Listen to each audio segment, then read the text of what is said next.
Hello, everybody, and welcome to Adventures in History. I'm your host, Shane McInnes, and it's going to be a good night. I can already tell that because I am slightly delirious. I am at that level of tired where I could just push through, or I could collapse for 24 hours straight. It's a fun day. I didn't get very much sleep last night. We had a whole bunch of storms that moved through, and it was really like right on top of us. Some wicked thunder and lightning that was like shaking the windows and stuff. And I went to bed, prepared for a cold night because we were told that it was going to be cold. And then I woke up and it was too hot, so I had to rearrange the stuff. And then I woke back up and it was too cold, so I had to rearrange the stuff. And then I woke up again because of the thunder, and it was just like bleh. Anyway, that's enough about me. The show is Adventures in History, and we talk about historical stuff, and we have fun, and we chat, and we goof off, and we reference pop culture, and everybody has a good time. Or at least I hope everybody has a good time. At least people don't tell me directly that they're having a bad time. So I'm going to choose to interpret that as everybody just enjoying the devil out of it. Yeah, so I teach history for a living, and it's kind of the thing that I do, so I decided to do it here on Twitch, and do it in a way that is a little bit less structured. I could not get away with a lot of the stuff that I get away with here on stream in the classroom. No, the stream is called Adventures in Shane's Sleep Schedule. You'd never know what an episode was, though. Yes, Purple Maize. I love that one. It's a good one. Purple Maize. I've got some caffeine here in the form of tea, and hopefully that does something. I don't know what it's going to do. Hey, big crowds. What do my colleagues think of me streaming? None of them watch the show. I have invited all of them to watch the show. I don't think a single one of them has watched a single episode. Some of the people that I used to work with when I worked IT watch the show. Some of my students will log in occasionally from time to time. And then everybody else is just cool people that I found hanging around the internet. So, hey, Joey, welcome. You told him it was tea.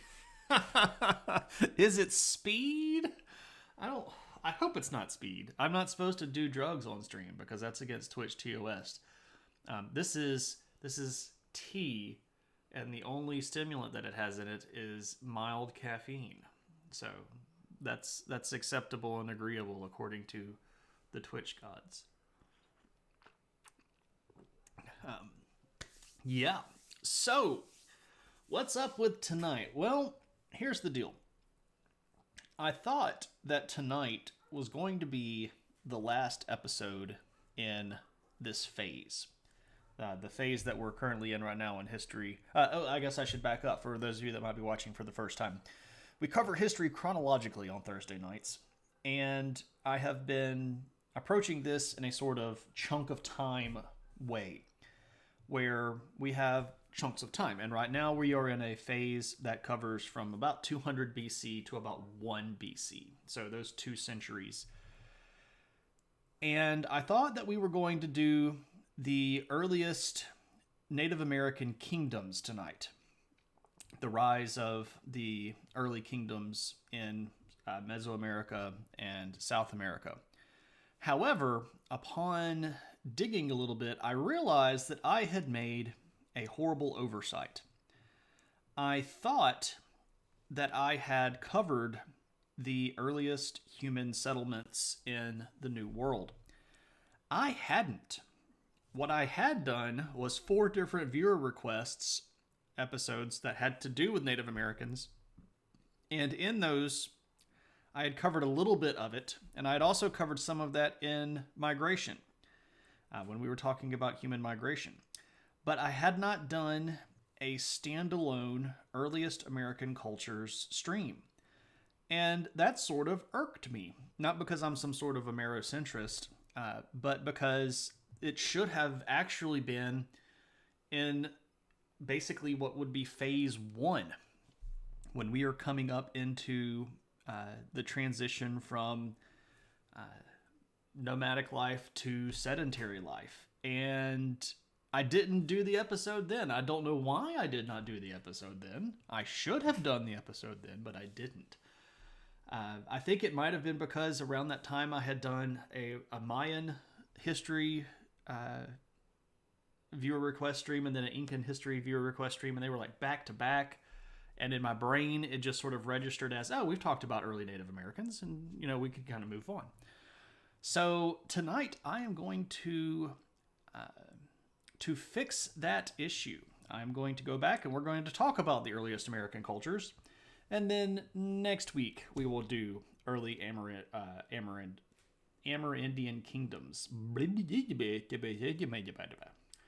And eventually I will be able to form a cohesive sentence. We're going back in time. Get in! Where we're going, we don't need roads. Which is good because, you know, there weren't even really paths through their glaciers in a lot of these times yet. Welcome, Moose. Good to see you, my friend. Not that I didn't just see you in Jay's stream. I do have to shout out, I am donning a new t-shirt. The 2021 Mouse Guard t-shirt. Yeah, just came in today. Very excited. Figured I would go ahead and wear it right off the bat. You know, why not? Also, if you don't know David Peterson, you should totally go check out David Peterson's stream. He is a good friend, a great guy, and does really cool art. So, there aren't roads in America. Well, there weren't roads in America at that time. Romans, countrymen, lend me your ears. I come to bury Caesar, not to praise him. Hey, what's up, Ethan? Hey, Joey Lasagna. Yes, this is way before Apaches and Comanches. Those would be in the probably the 1800s AD, and we are going to be talking about stuff that's about 4,000 years before them tonight. So, a long time before that. It is. It's kind of it's like a bluish gray slate kind of color. It's good stuff. I like it. Really cool shirt. David always picks good colors. Lend Shane your ear. I'll give it back. Now I'm thinking of Robin Hood Men in Tights where he's like, lend me your ears. And they all like break off their ears and throw it at him. I love Robin Hood Men in Tights. My wife and I watched that not too long ago again, just because. All right. Yes, corn. Corn. Disgusting? You don't like Robin Hood Men in Tights, or you don't like corn? Lend me your ears. Oh. All right. So, to begin, we have to start with everyone's favorite topic, which is controversy. Everybody likes controversy, right? We have to start talking about where they came from and how they got to where they were. Now, I am not going to completely rehash the human migration stream, but we are going to talk about the American part here a little bit more specifically. That was his... Oh, okay, I got you. Sorry, Moose. I missed the lead in. I think that was probably buried with the difference between the chat time and me seeing it. So, we have to talk about where the first humans came from when we're talking about America. And this is actually an incredibly contentious field. Archaeology and anthropology are not in agreement as to how all of this stuff works. So let's start with one of the oldest theories, and we will work our way towards modern theories. And we'll show pictures along the way. But it is important for us to remember that for a vast majority of the period of time where human beings were migrating around the world, there were gigantic ice caps. This is during the Ice Age, and roughly everything from about here north was under really big sheets of glacial ice. And that really didn't start to change until a period of time called the Younger Dryas Age. And we won't go into all of the geological eras of the Earth, but suffice to say, it was difficult to move around America. So let's talk about the old idea. And the old idea is basically, how accurate is that weird sloth? Are you talking about Shed? Shed the sloth? I don't know how accurate that is to any sort of actual living animal. I mean, there were ground sloths. Ray Romano, yeah, Ray Romano. So there are two leading theories, one being the coastal theory and one being the post-glacial max theory. Let's start with the post-glacial max theory because these are the ones that came out the earliest. And the idea here is that human beings, and you've probably heard this if you are from the United States and did any sort of school in America. During the Ice Age, all of this was land, and humans walked over this thing called the Bering Strait. And there was a land bridge there. And basically, it just means it was land, and you could walk across it. I don't know why they had to distinguish it as land bridge, as opposed to what, like sea bridge? I don't know. Anyway, but they walked, and they walked over, and they were following mammoths, and then they just sort of walked down here into the United States area. And then they hung out, and then they populated everything. And this is, moving over land. This is moving into the central part of the United States. And when artifacts began to be discovered that were really, really old, a lot of people started thinking, okay, this is good stuff. Were they the original cast of Bering Sea Gold? I have not seen that episode, I've not seen any episodes of that show, so I would not know. If there are people that are approximately 22,000 years old on the show, perhaps. But if they're any younger than that, probably not. So one of the things that we start finding are really old evidences of people in regions of what we would call today the Southwest United States. So right down in here. So this is on the interior part of the United States. This is on the eastern side of the Rocky Mountain Range. This giant sort of big continental divide right here.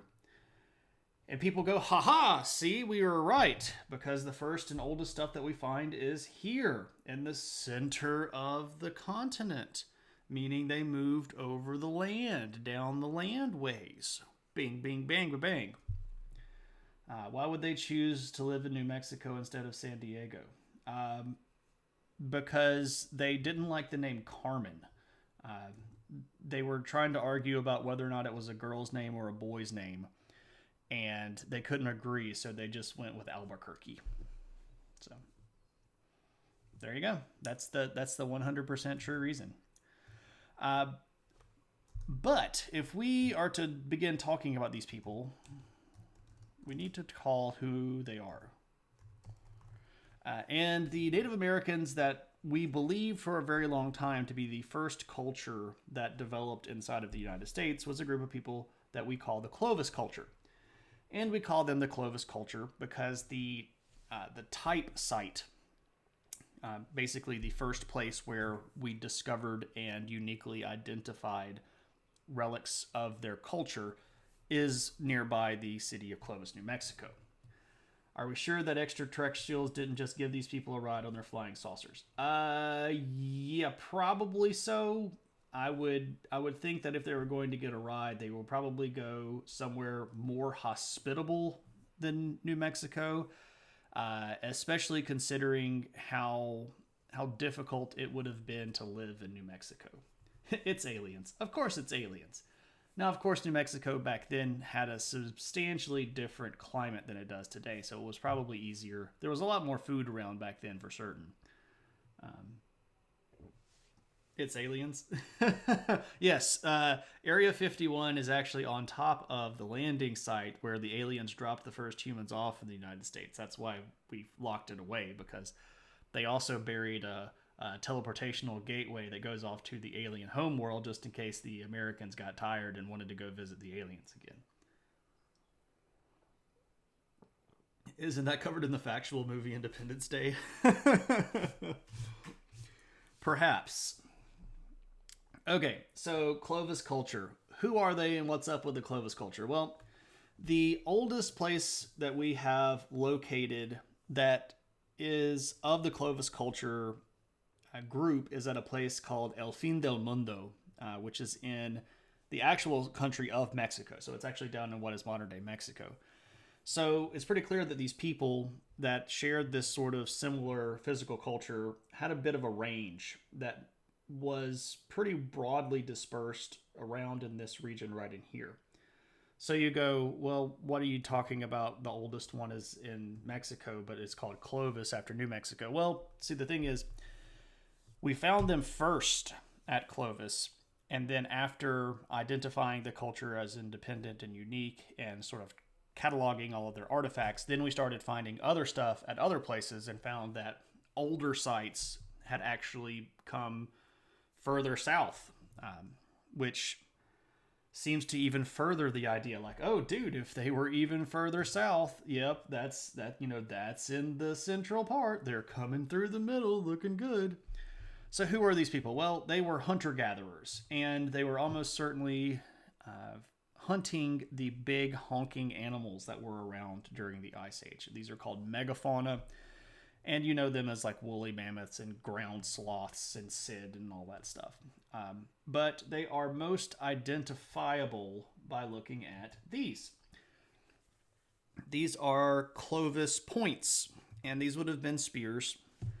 And the particular design here is rather advanced for the period of time. By the way, the site at El Fin del Mundo dates to about 11,400 BC.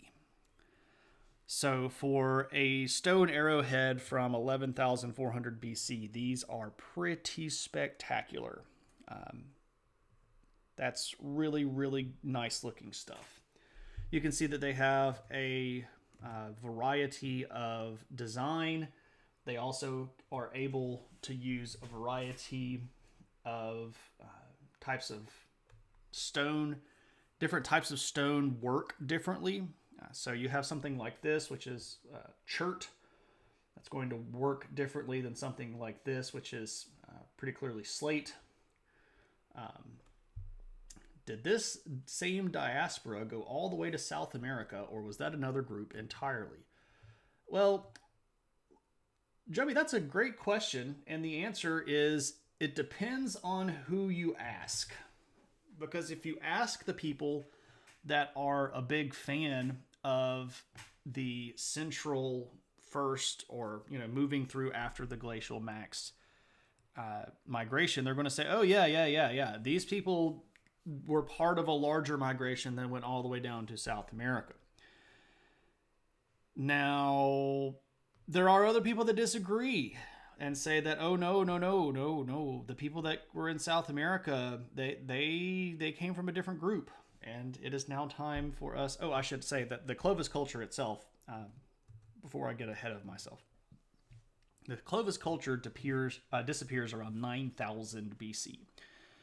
And this is most certainly due to the end of the Ice Age, when there were some pretty dramatic climactic shifts across the Earth, and the big megafauna that they survived off of all started dying out. So this is, your last of the mammoths kind of thing, right? You always learn that men are from Mars and women are from Venus. I thought it was men are from Omicron Persei 8 and women are from Omicron Persei 9. But I'm not certain. That's just what Futurama told me. So, that's completely accurate as well. So, the overland post-glacial people are going to say, Clovis culture, it's the thing. But I mentioned that there were people that had conflicting opinions. So, what's the other opinion? What are we looking at here? Who are the sharks to the jets, if you will? Who are the Modernas to our Pfizers? Well, the other group says that, yeah, there was a land bridge. We can't deny that. But the people that came through here were moving not in the center of the land, but along the coastline. And they were walking on beaches or even using primitive boats. And because of that, they were actually able to move much faster and reach South America much more rapidly. And for the longest time, the post-glacial people, the Clovis supporters were like, you coastal migration theory people are wonky. Who do you believe in? Like, do you have some bizarro migration? Are you the alien people? Because there weren't any real conclusive pieces of evidence. And that changed. That changed with a site down here in Chile. Let me zoom out. All right, so here's South America. And the modern day country of Chile, let me throw out the borders, is that long, skinny guy that runs right here along the Pacific coast. So right about here, there is a place called Monteverde. Green Mountain, by the way. And it just so happens that there were human remains located there. And it turns out that there were human settlements there. And in fact, not just, people moving through, but at Monteverde, an actual village where they found post holes for huts and permanent hearths. So like they had purposeful designs inside of their homes, and they had sort of a central area for the group, and there were probably somewhere between maybe 30, 35, 40 people living at the side of Monteverde. And that by itself was not initially that big of a deal. People were like, oh yeah, I mean, there's people all the way down here. There are people all over the everywhere. You're going to find villages, right? Okay, not so shocking. And then the radiocarbon dating stuff came back. And it turned out that the particular village at Monteverde dated to 12,800 BC. And that's 1,000 years before the Clovis sites. That's 1,000 years before the oldest Clovis site. And then all of the Clovis people were like suddenly grasping at pearls, like, oh, how dare you? Those results are clearly wrong. You've tampered with them. But then the site at Monteverde attracted a lot of attention because some people were like, haha, we said it. We proved coastal route because here we go. They're on the coast. They're there way before anybody would have been there if they had followed an overland route. Ha ha ha, we win. So there were a lot of people that went down like, okay, hold on. Let's go look. Let's do some detailed site survey stuff. Let's see who's going to win the argument. And so they did. They looked all over the place. They brought down archaeologists of various different specialities. Hodor.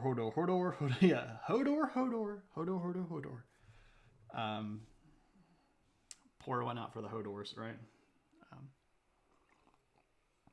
That guy got it bad. Anyway,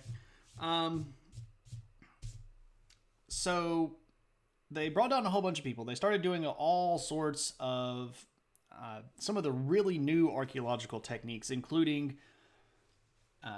a particularly fascinating version of what is archaeobotany, where people can take remains that come from fire pits of the ancient world and sift through them on a microscopic level to look for the remains of ancient pollen. And you go, why the devil would they do that? Well, here's the thing. Turns out you can tell a lot about the type of plant that you're looking at by the pollen. And they found out, and the great thing about pollen and plant material is that it's also, carbon datable. And they also found some butchered remains of animals. I did some carbon dating on that. Yeah, and so there's no doubt anymore. Well, I should rephrase. Any person that is approaching this with an open mind should not doubt that the site of Monteverde is somewhere close to 13,000 BC, which seems to be what you might consider a bit of a nail in the coffin for the old Clovis people. So let's look at some of the stuff that's come from Monteverde. And we've got all sorts of neat little tools and items. We have a kind of a knife guy up here. We've got some little bead guys. We've got all sorts of pieces of worked stone, a couple of tools. All of this stuff comes from Monteverde. And I know it just looks like a big pile of rocks, but I promise you that these are exciting pieces. When you find stuff like this that has a notch, which is pretty clearly designed to hold a... well, you can't really actually see that. Let me see if I can kind of zoom out any. Nope. What if I do this? Well, that's not ideal, but you can see what I'm pointing at better. So this little notch right here, and then you can see notches again right here. These are indications where you would have had some sort of fastener to do something like a hoe or an axe. These wouldn't have been axes. These would have probably been used for scraping or some sort of rudimentary agricultural stuff. Yeah, it totally looks like a pile of rocks, but trust me, this is an exciting pile of rocks. Hey, Kelly, how are you? And I know that me telling you that it is an exciting pile of rocks doesn't immediately make it an exciting pile of rocks. But when I tell you that it's 15,000 years old, and that the pile of rocks conclusively proves that human beings moved along the coastline of the Americas to migrate, and they did so at a very, very early date, earlier than a lot of people thought, that should be surprising. But the story does not end there, because the Clovis people were not just going to take this lying down. They were very interested in proving that they were right. So they start digging under Clovis sites. And then they found this guy. And I know that this guy just looks like, hey, that looks like a spearhead. Who cares? It's a muddy spearhead. Who gives a junk about a muddy spearhead? Well, the people that were supporting the concept of a central pathway of migration are really excited about that spearhead and the 10 or so others that they found at a particular location in Texas. I often think about how much we goof up in art class, and I think about archaeology people making stuff up to justify our mistakes. Well, the goal of archaeology should not be to make stuff up, right? It should be to explain stuff. But, humans have biases and they interpret things certain ways. But what's up with that spearhead that I just showed you? Well, that came from a site in northern Texas, and it is part of a new group that is currently being kind of typified as pre-Clovis. So we're like, okay, what does that mean? Well, if Clovis was supposed to be the oldest stuff, and it's like 1100 or 11,400 BC, okay? But then we found Monteverde, and then it's supposed to be the oldest stuff, and it's like 12,800 BC. So what's up with the pre-Clovis thing? How old are they? And the answer is kind of a miraculous 15,000 BC. The pre-Clovis artifacts that we are describing are from about 4,000 years before Clovis stuff, which makes them about 3,000 years before, or 2,500 years before even Monteverde. So nobody really knows right now. Where were the continents back then? Not too far from where they are now. They were not in the same location. The Pacific was a little bit bigger. The Atlantic was a little bit smaller, but they were roughly in the same spot that they are. To let you in on the super secret stuff, the North American plates, the system that North America rides on, moves towards Asia at about the same rate as an average person's fingernail grows. So how much does your fingernail grow in a year? That's about how far the North American plate moved towards Asia this year. Now, if you have freakish fingernails and you have to cut your fingernails every day, it's not that much. They move very, very slowly, though.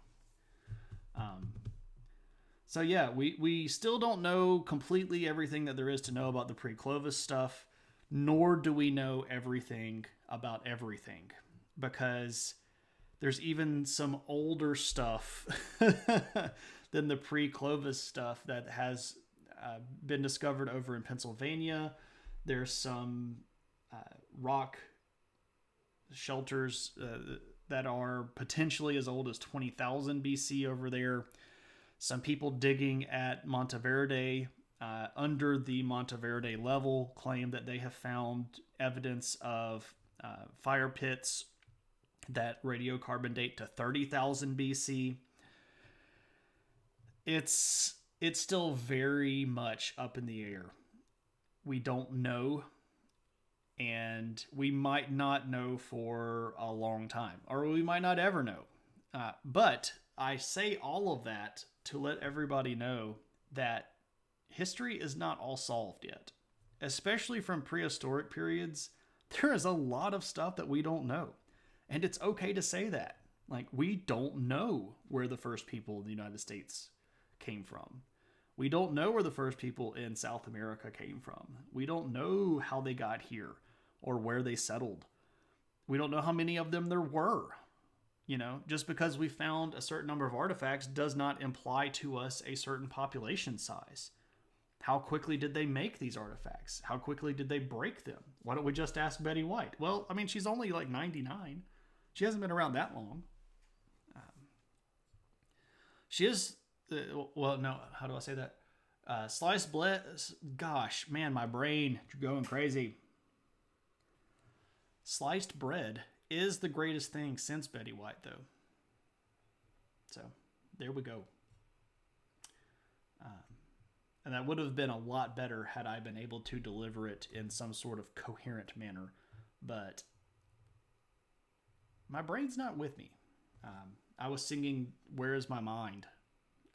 Sort of off key and out of sync and out of order before I came on stream.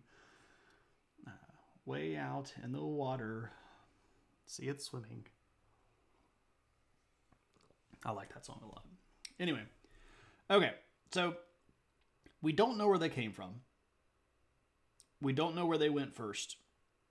But we do know some of the places that they were. And that we can talk about. And that we shall talk about.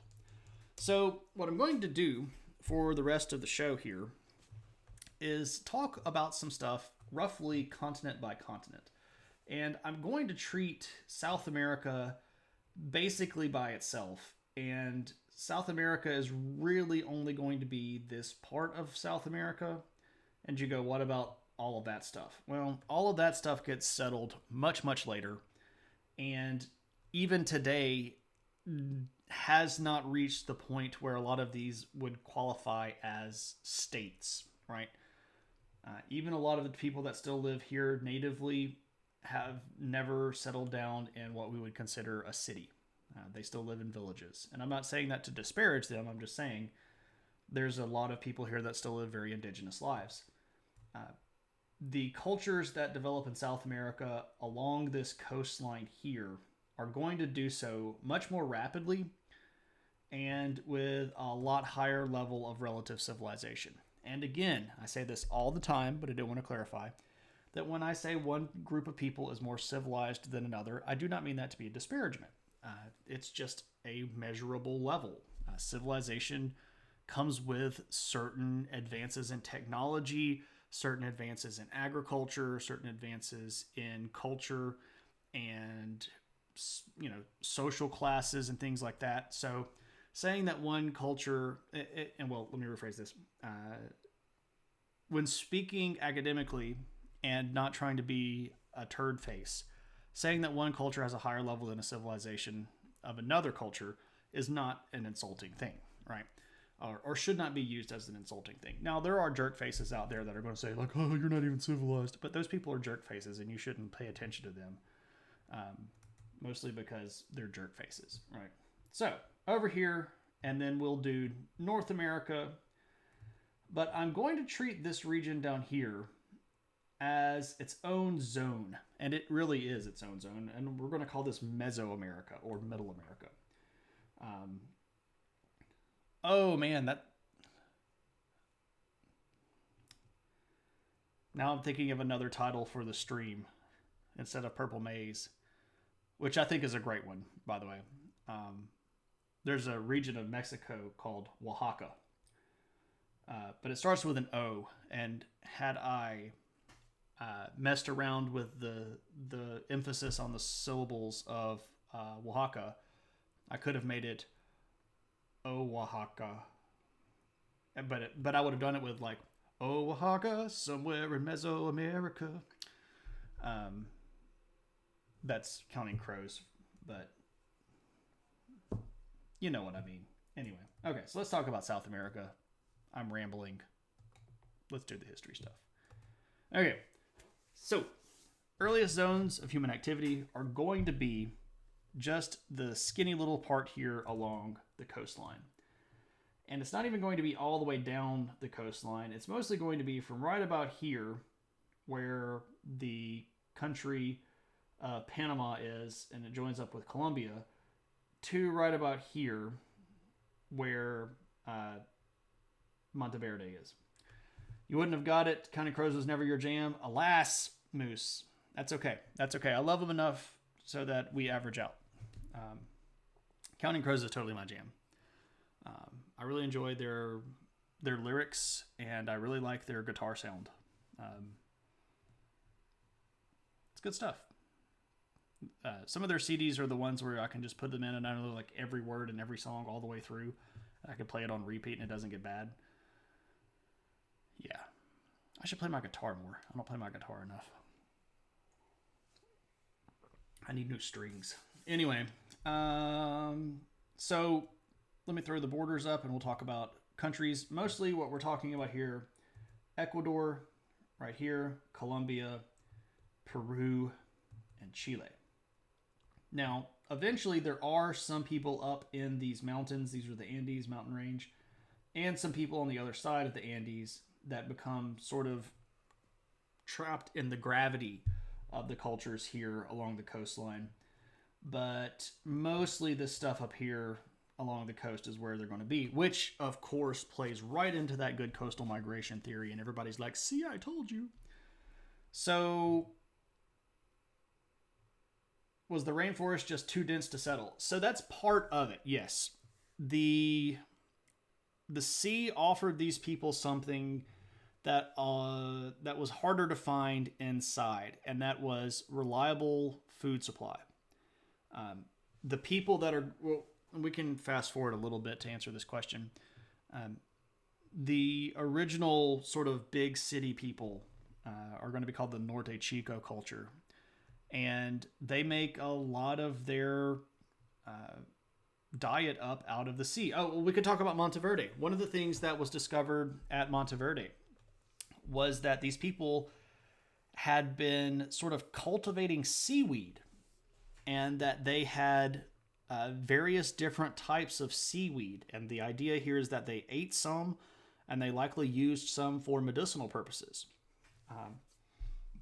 So the sea offered these people food and sustenance and medicine, where it was a lot harder to get in the rainforest areas. First off, they would have had to cross the Andes, and the Andes are pretty high altitude and would have been a rough go of things. Not that people didn't do it, just saying that it was hard to move an entire population over a mountain range.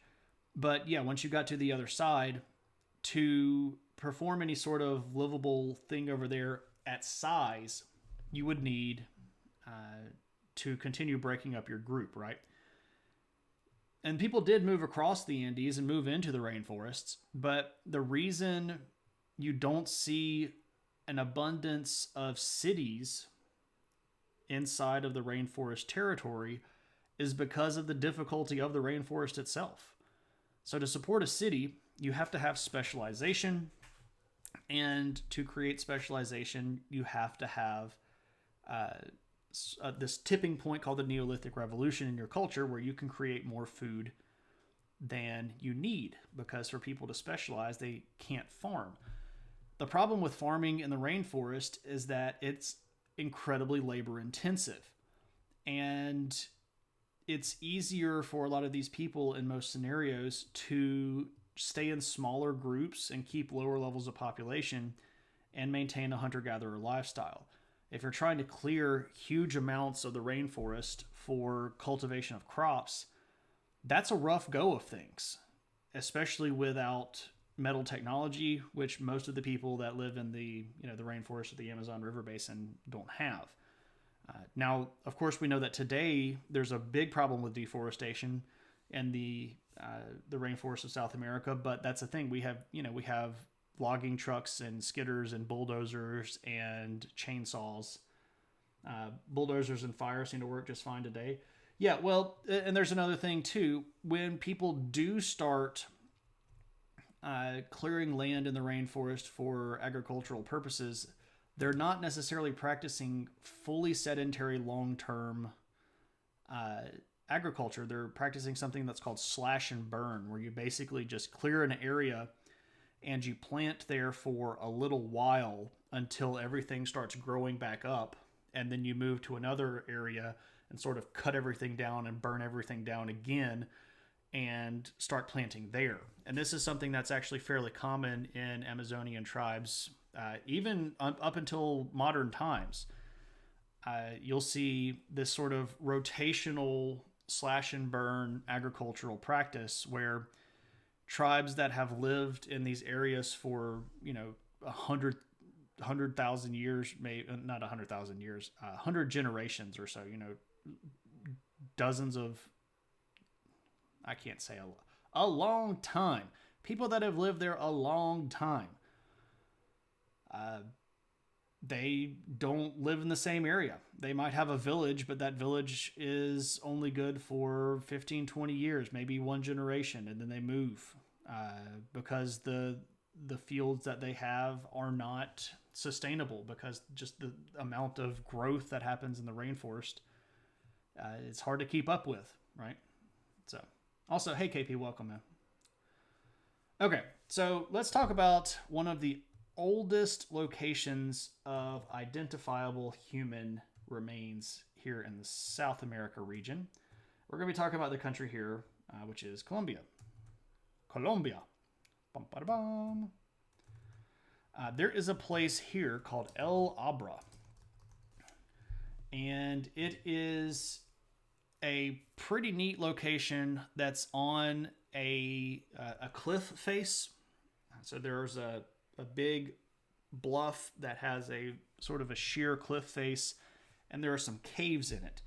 And in the particular area of El Abra, there are some things that we call rock shelters, which are either caves that are sort of shallow that we can tell people used as dwelling places, or places where the rock is sort of undercut enough that it makes a bit of a shelf, and people clearly use these shelves as dwellings. And we have some pretty neat, oh, that's the wrong picture. Skip a picture, you dum-dum-dum. You have some pretty cool petroglyphs. Petroglyph is a picture that's carved into rock. Colombia, come for the coffee, stay for the cocaine. Oh, that's unfortunate, but potentially accurate. Alas. Anyway, so at El Abra, you have really neat little rock shelters with some petroglyphs on there, and these are dated to about 10,400 BC. So we're still talking way, way back there. And because of the location of El Abra, it doesn't necessarily support one of the migration groups or the other. Because if we're moving down the coastline, we're still going to be over here in Colombia. Or if we're moving through Panama, we're still going to end up right over here in Colombia. So these are pretty neat remains that I mean, I guess you can still go see them today if you want to go to Colombia. I'd love to go down there. There's really cool stuff down there. But again, I would like to go, yes, pretty much everywhere. So these are some of the earliest human remains or physical pieces of culture other than that stuff that we've already talked about. What about agriculture? We've just talked a lot about growing crops and stuff. So it doesn't necessarily look like the people at Monteverde practiced agriculture. They probably just did hunter-gatherer stuff, and the plant products that they used to supplement their diet came from the region that was easily accessible, like the ocean or just around them. But where do we start growing stuff? Fabulous Las Vegas. Not that Las Vegas, by the way. This is Las Vegas in Ecuador. And the particular part of Ecuador that we were talking about is on this little peninsula, Ratavachia, right about there. So this is modern day Ecuador. And this region right here is where you're going to find Viva Las Vegas. This is where you're going to find the Las Vegas culture. And these are going to be the people that are responsible for some of the first domestication in South America. And the original Las Vegas. Right. The old school Las Vegas. This is before any of the casinos went up. Back when it was just an old town full of gourds. Does Mr. House run this city too? The question is, did Mr. House run New Vegas?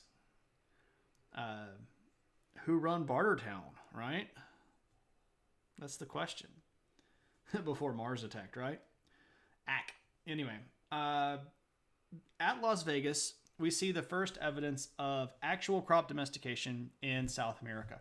And one of the cool things about South America is that there are, this particular region of South America, this sort of coastal Ecuador, Peru area, the physical culture that developed there is one of only about 5 or 6 places on the face of the earth where agriculture developed completely uniquely, as in they came up with their own stuff and they did it by themselves. They domesticated their own stuff and they didn't have any outside help. This is what we call a pristine culture. So the people that lived in this area came up with all of their own stuff by themselves, which is really neat because a lot of the things that come as technological developments later on in other cultures are because somebody figured it out and then another person saw it and fixed it, or saw it and did it better, or saw it and made something else to do that with. But these people came up with all of this stuff by themselves. They came up with all the ideas independently and uniquely, which makes them pretty unique.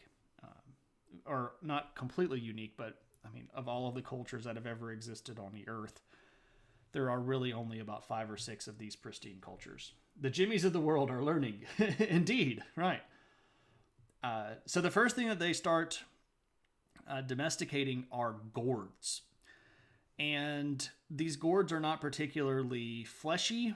They're originally probably just used as containers. But people figure out over time that you can make them more fleshy, and there's actually food quality that you can get from them. From gourds, they then move on to domesticating squash, one of the earliest and most important Native American crops put together. And this in Las Vegas is happening somewhere around 5,500 BC. So that's pretty far back there. Pretty far back in time. Now, later on, they do get maize, which brings us to purple maize. Maize is sort of the front runner of corn. And it's still pronounced, corn is still called maize in a lot of the Spanish-speaking countries. But this is something that's a pretty interesting thing. And I'll show you a 7,000-year-old corn cob in a minute, and you'll get excited about it. Or hopefully you'll get excited about it. But after about 2000 BC, you're going to start seeing other cultures sort of up and down the coastline of South America adopting agriculture. So sort of all over up and down the coastline. And it's going to start moving a little bit inland, but it never particularly goes. Maize is what you eat. Corn is corn is what you get on your feet. Oh, that's unfortunate. I appreciate that it came from a chef, though. So in the realm of food, you have to listen to the chefs, right? Okay, so where's our first city?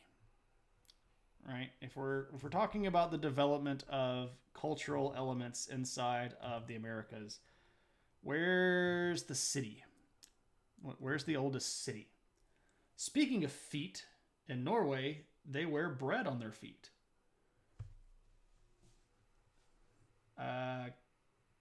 Do we have anybody in chat that can confirm that? I mean, I'm not saying that they don't, but I know we actually have some people from the chat that are from Norway. Norway and Sweden and even Finland. It's a holiday thing. Interesting. Wooden shoes, bread shoes. I hope you don't eat the bread afterwards. Toe cheese is a different thing than actual cheese, and you don't want to eat that stuff.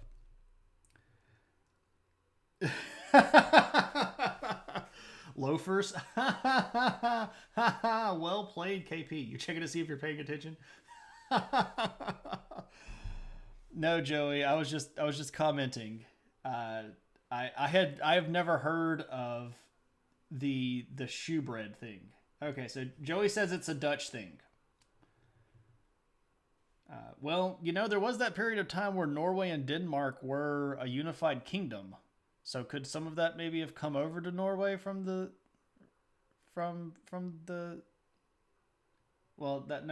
Dutch is the Netherlands. Gosh. Brain, where have you failed me? The Netherlands and Denmark are a different country, you dum-dum. Oh yeah. Okay. Let's talk about the Norte Chico people. Norte Chico. So the Norte Chico culture is going to be the front runner, the sort of the primogenitor of what will go on to be about 1,000, well, no, not 1,000, like 4,000 years later, to be the Inca. So Norte Chico is sort of the first link in the chain that gets us Machu Picchu, if you will. But these people are also going to build the first city. And when I say the first city, I mean the first city that we know of in all of the Americas.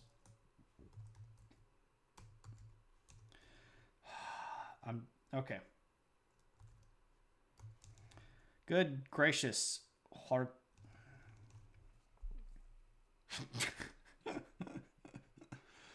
I could say it, but I can't type it. It's called Horikanga.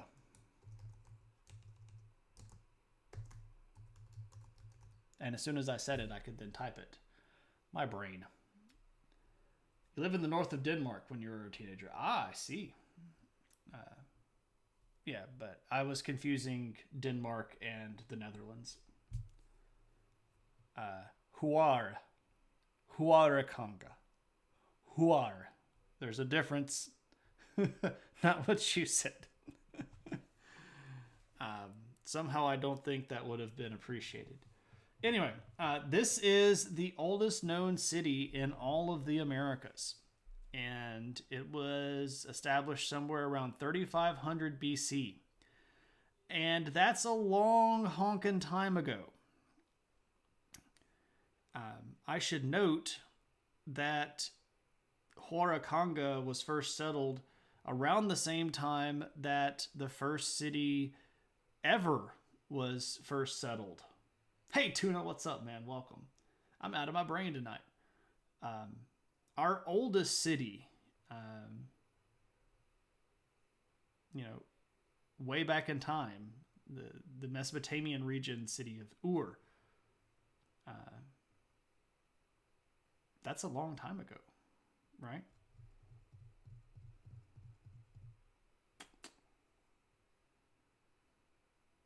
But it's not Ur, it's Uruk. I am losing my mind. I need to go to sleep.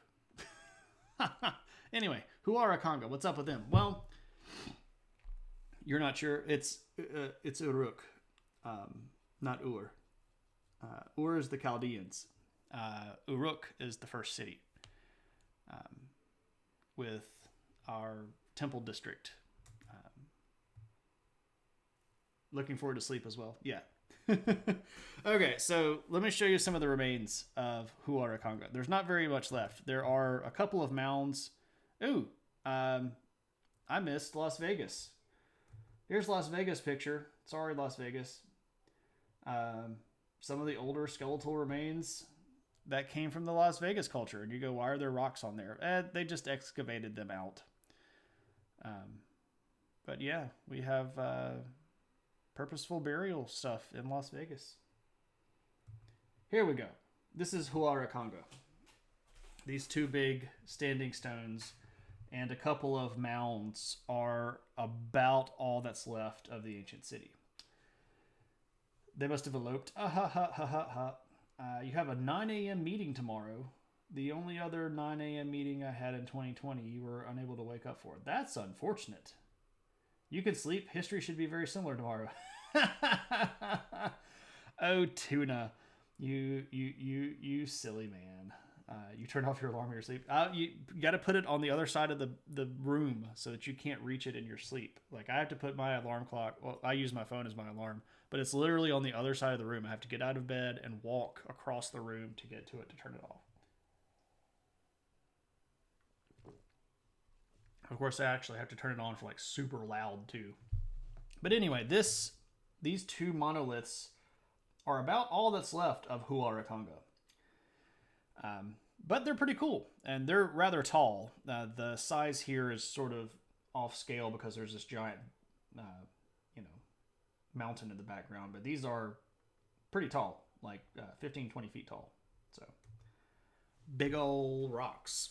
Gotta love monoliths. These are actual monoliths. I had a bit of a rant last stream about what is and what isn't a monolith. And then I make a joke about fart bending, but that's a whole other thing. Anyway, so Norte Chico, Huaraconga, oldest city that we know of in the Americas. We really don't know exactly how many people live there. Again, because the site's fairly degraded, it's hard to say exactly how big what we might consider the city limits were. We suspect that it's somewhere around 100 acres in size. But that's a bit of a guess.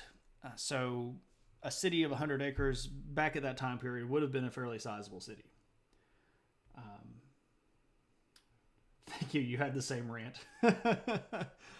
Kindred spirits, Kelly. Kindred spirits, right? What if they turn out to include metal? I don't know. I heard there's too much iron ore in those to be called monoliths. They are still one rock. One rock. Monolith. Anyway, so Huaraconga, Norte Chico. There we go. All right. Let's skip ourselves up to Norte Americano. North America. Bum, bada, bum. What's up with this place? Well, where are we going to look at? Well, early places of human activities. There are sort of places all over, just to be honest. The really, really, really, really, really old stuff just happens to be sort of here in the middle. What if they were cut from another rock? They are no longer a single rock, they are multiple rocks. Now we're getting into philosophy, and that's going to be way too much for my brain to handle right now. It's not even handling the history stuff that I actually know. Okay, so you get stuff all over the Americas. You got some people that are sort of the Proto-Inuit up here. You've got some people that are the sort of successors to the Clovis culture, called the Folsom culture, which runs sort of this whole area right here just to the east of the Rockies. The Plano culture is even bigger than them, though. Plano culture is huge and encompasses this whole zone up here. And when I'm saying cultures, what I'm talking about here are people that use the same sort of tools and the same sort of clothing and the same sort of lifestyle. So they have roughly the same toolkits, the way that we call it. So they make the same sort of tools in the same sort of ways. So Folsom culture and Plano culture, right around in here. But there's stuff going on over here as well, around the Great Lakes. And in fact, right around here, and I'm glad Kelly is with us because she's going to get excited that I'm about to mention Wisconsin, perhaps. In the state of Wisconsin, which is, well, I just turned that on like it was going to show me Wisconsin. Got to zoom in. Right around here, boom, Western Great Lakes area, we get a pretty neat group of people that are referred to as the Old Copper Culture. And you're like, well, that sounds like a lame name for a group. Why don't they get some cool name like Huaraconga or, Plano or Clovis? It's Old Copper. It seems kind of blah. Well, they're actually pretty neat. These are the first people in the Americas to use metal. And they're doing that about 4000 BC. Now, there is a lot of debate as to how exactly they were getting this done. So they were making items out of copper, which, by the way, is pretty easily obtained fairly close to the surface in Wisconsin because of all of the geological activity that happened as the glaciers were coming through. Glaciers are super heavy. They're very, very dense, made out of ice. And they were moving, and they would push up big furrows. They would cause depressions. They would make big rifts in the earth. This is why Minnesota and Wisconsin and the region has so many lakes. A lot of those were sort of scooped out by glaciers as they were moving along. But it also turns out that exposes quite a bit of stuff like copper. So Old Copper Culture is going to find these bits of copper, and they're going to start making stuff out of them. Pretty neat stuff too, like all sorts of tools. You have here some spearheads, spear points, boom, boom. We have a nice big copper knife here. You've got some awls. Awl is a tool used to poke holes in things. So you can use this for stuff like, making clothes or sewing things. Hey, Gene, what's up, man? Welcome. How's it going? Glad to see you. Yeah, we're talking about the old Amerindians, the paleo stuff. Paleo, gotta love the paleo and not the paleo diet, by the way. The paleo stuff. Unfortunately, we just wrapped up South America. We talked about El Abra, and we talked about Huaraconga, and we talked about Las Vegas, and we talked about Norte Chico and Monteverde. Going great. Had to bounce soon. That's okay, man. Glad to see you. You're always welcome. You can hang out for as long or as little as you feel comfortable. Qué mal suerte. No yo tengo enojado. I am very tired right now. I don't have very much energy. Civilization is basically teaching people to cut things up and put them back together. Yes, that's actually a great way of putting it. How do you cut this up and how do you put it back together in new fancy ways? How do you make clothes? You cut up that animal and you put it back together in a different way. It's like ancient Legos, right? So these Old Copper Culture people are about 4000 BC. They're in the Western Great Lakes region. They're pretty neat. They're going to have... The thing about the North American continent is that there were a lot of places to go. There was a lot of space a lot of open places that had substantial opportunities for hunting and gathering. So you're not necessarily going to see cities spring up as quickly because cities are, to a certain extent, a response to competition. So if you don't have a lot of competition for natural resources, you might not see cities show up as quickly. I guess that's what technology is. Yes, the fancier way to put stuff back together. Aliens taught the human civilizations we all... aliens. Anyway. Alright, man. See you next time. Lots of Lebensraum. But not for that. Not for taking over... we're not going to annex Mexico.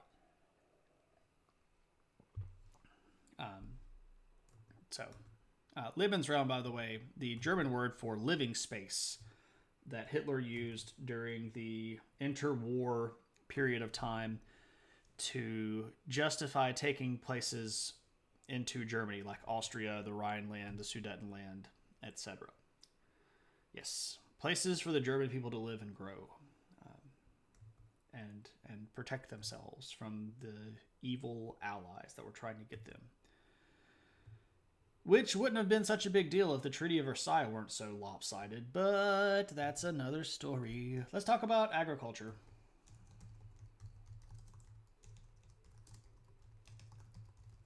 If I could type. Phillips Springs. If we're looking at where we see agriculture first in the North American continent, we go to a place called Phillips Springs, which is in the modern-day state of Missouri. And this is going to date to about 3000 BC. And we found... Are you not entertained? Is that not why you're here? Is this not why you were here? I'm entertained. Are you not entertained? What's up, Jay? And welcome, Jay friends. How's everybody doing tonight? For those of you that do not know, or you might be visiting for the first time, my name is Shane. I am a history teacher by trade. Bum ba dum, bum ba dum bum, bum ba dum bum bum. You never have to apologize for the follow, Hot Take Tyler. And welcome, my friend. Welcome to the adventure, and you get a swarm of adventure hats. Indeed. So, as I was saying, my name is Shane McInnes. I teach history for a living in college. Or teach history at college for a living. I'm out of my brain tonight. Haven't slept very much lately, but it's all good because I'm having fun talking history. And that's what we do here. We talk about history, but it doesn't have to be like old fuddy-duddy history. We talk about stuff in a way that's cool and approachable and with lots of pop cultural references and bad puns and dad jokes and all sorts of stuff. Joey the Saint! I'm Spartacus! I'm Spartacus! I'm Spartacus! I'm Spartacus! I'm Spartacus! I'm Spartacus! I'm Spartacus! Joey, thank you, my friend. I'm Spartacus! I'm Spartacus! I'm Spartacus! I'm Spartacus! I'm Spartacus! I'm Spartacus! I'm Spartacus! I'm Spartacus! We're gonna do it 3 more times. I'm Spartacus! I'm Spartacus! I'm Spartacus! I'm Spartacus! I'm Spartacus! I'm Spartacus! You just get all of the Spartacus. I'm Spartacus! You take those Spartacuses. I'm Spartacus! I'm Spartacus! I'm Spartacus! I'm Spartacus! I'm Spartacus! Spartacus! Wait, is somebody Spartacus? I'm Spartacus! I'm Spartacus! I'm Spartacus! I'm Spartacus! I'm Spartacus! I'm Spartacus! I'm Spartacus! Spartacus! I'm Spartacus. Dun dun dun dun dun dun dun dun dun dun. Christy Mouse, thank you very much for that follow, and welcome to the adventure. So you get all of the fun adventure hats. So we use our emotes here to show celebration. So this is why we have the explosion of Spartacus. I'm not Spartacus. Don't drag me into that. Hey, Fago Wolf. Would the real Spartacus please stand up? Thank you so much for that, Joey. And welcome to our new friends amongst the adventure. So, as I was saying, we talk about history. We do fun stuff. We talk about things. Dun dun dun. Dun dun dun dun dun. I said Fago Wolf because I was excited about the drink, but that's not how you pronounce your username, and I apologize for that. So, my bad. You can do it. Yeah, history, fun, us here, hang out, welcome. Call you Fog. Yeah, I see it now. I like soda, and I'm a junkie for it, so it was a bit of a... now I'm trying to think of a pun, and I can't come up with one. A Freudian slip, but for soda. I like turtles. I like turtles, too. I've got a signed Kevin Eastman and Ninja Turtle print right there. Boom. Boom. I love me some turtles. I like tombs. Yeah, I love art stuff. Anyway, we are talking tonight about ancient cultures in the Americas. And we just wrapped up doing South America, and we talked about the oldest people and some old agricultural stuff there and some cool stuff. Tonight we are talking, now we are talking about North America. This lovely continent here that you see on the map. You're fond of trickster deities, and yeah, trickster deities are fun. And also, hey Vern, and hey Cammy. Did I miss saying hello to anybody? I want to make sure that I said hello to everybody. Let me zoom back up here. Hot Take Tyler, welcome. Thank you for the follow. Christy Mouse, welcome. Hope you're having a good one. And thank you. We've got Joey gifting to What a Figment. Hey, welcome. Gene, Grethar, Mitchie. Mitchie, I see you lurking over there. And Brittany. I'm Spartacus. Down the drain we go. Thank you very much and welcome. Howdy, howdy. Dun, dun, dun, dun, dun, dun, dun, dun, dun, dun, dun, dun. Always want to say hello to everybody. For those of you that came in with Jay that aren't hanging around or that aren't chatting, that's cool. You're welcome to lurk, but I also want you to feel welcome. We are very open here. We talk about whatever we come across and whatever we feel like. So don't feel like that you have to sit quietly. This is not a lecture at all. At all. I despise the concept of this being a lecture. I like to call them guided conversations, which is just a fancy way of saying I make jokes and talk occasionally about history, and then I read the chat and interact with you all. Oh, cool. You got the thesis.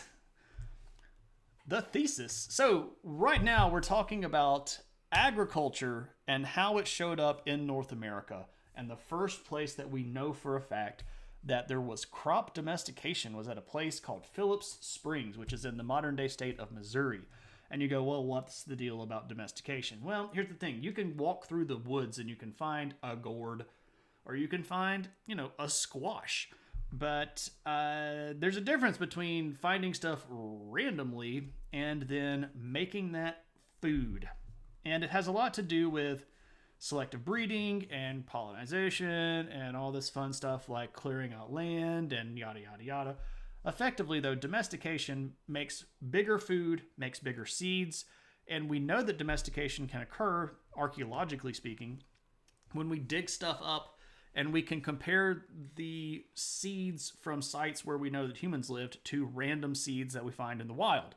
And if we find giant clusters of them that are significantly larger seeds, yeah, that's pretty clear signs of domestication.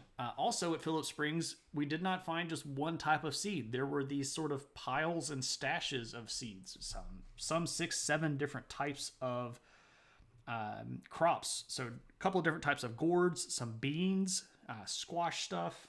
Gotta love it. All of those good vegetables that your parents tried to get you to eat that you hated.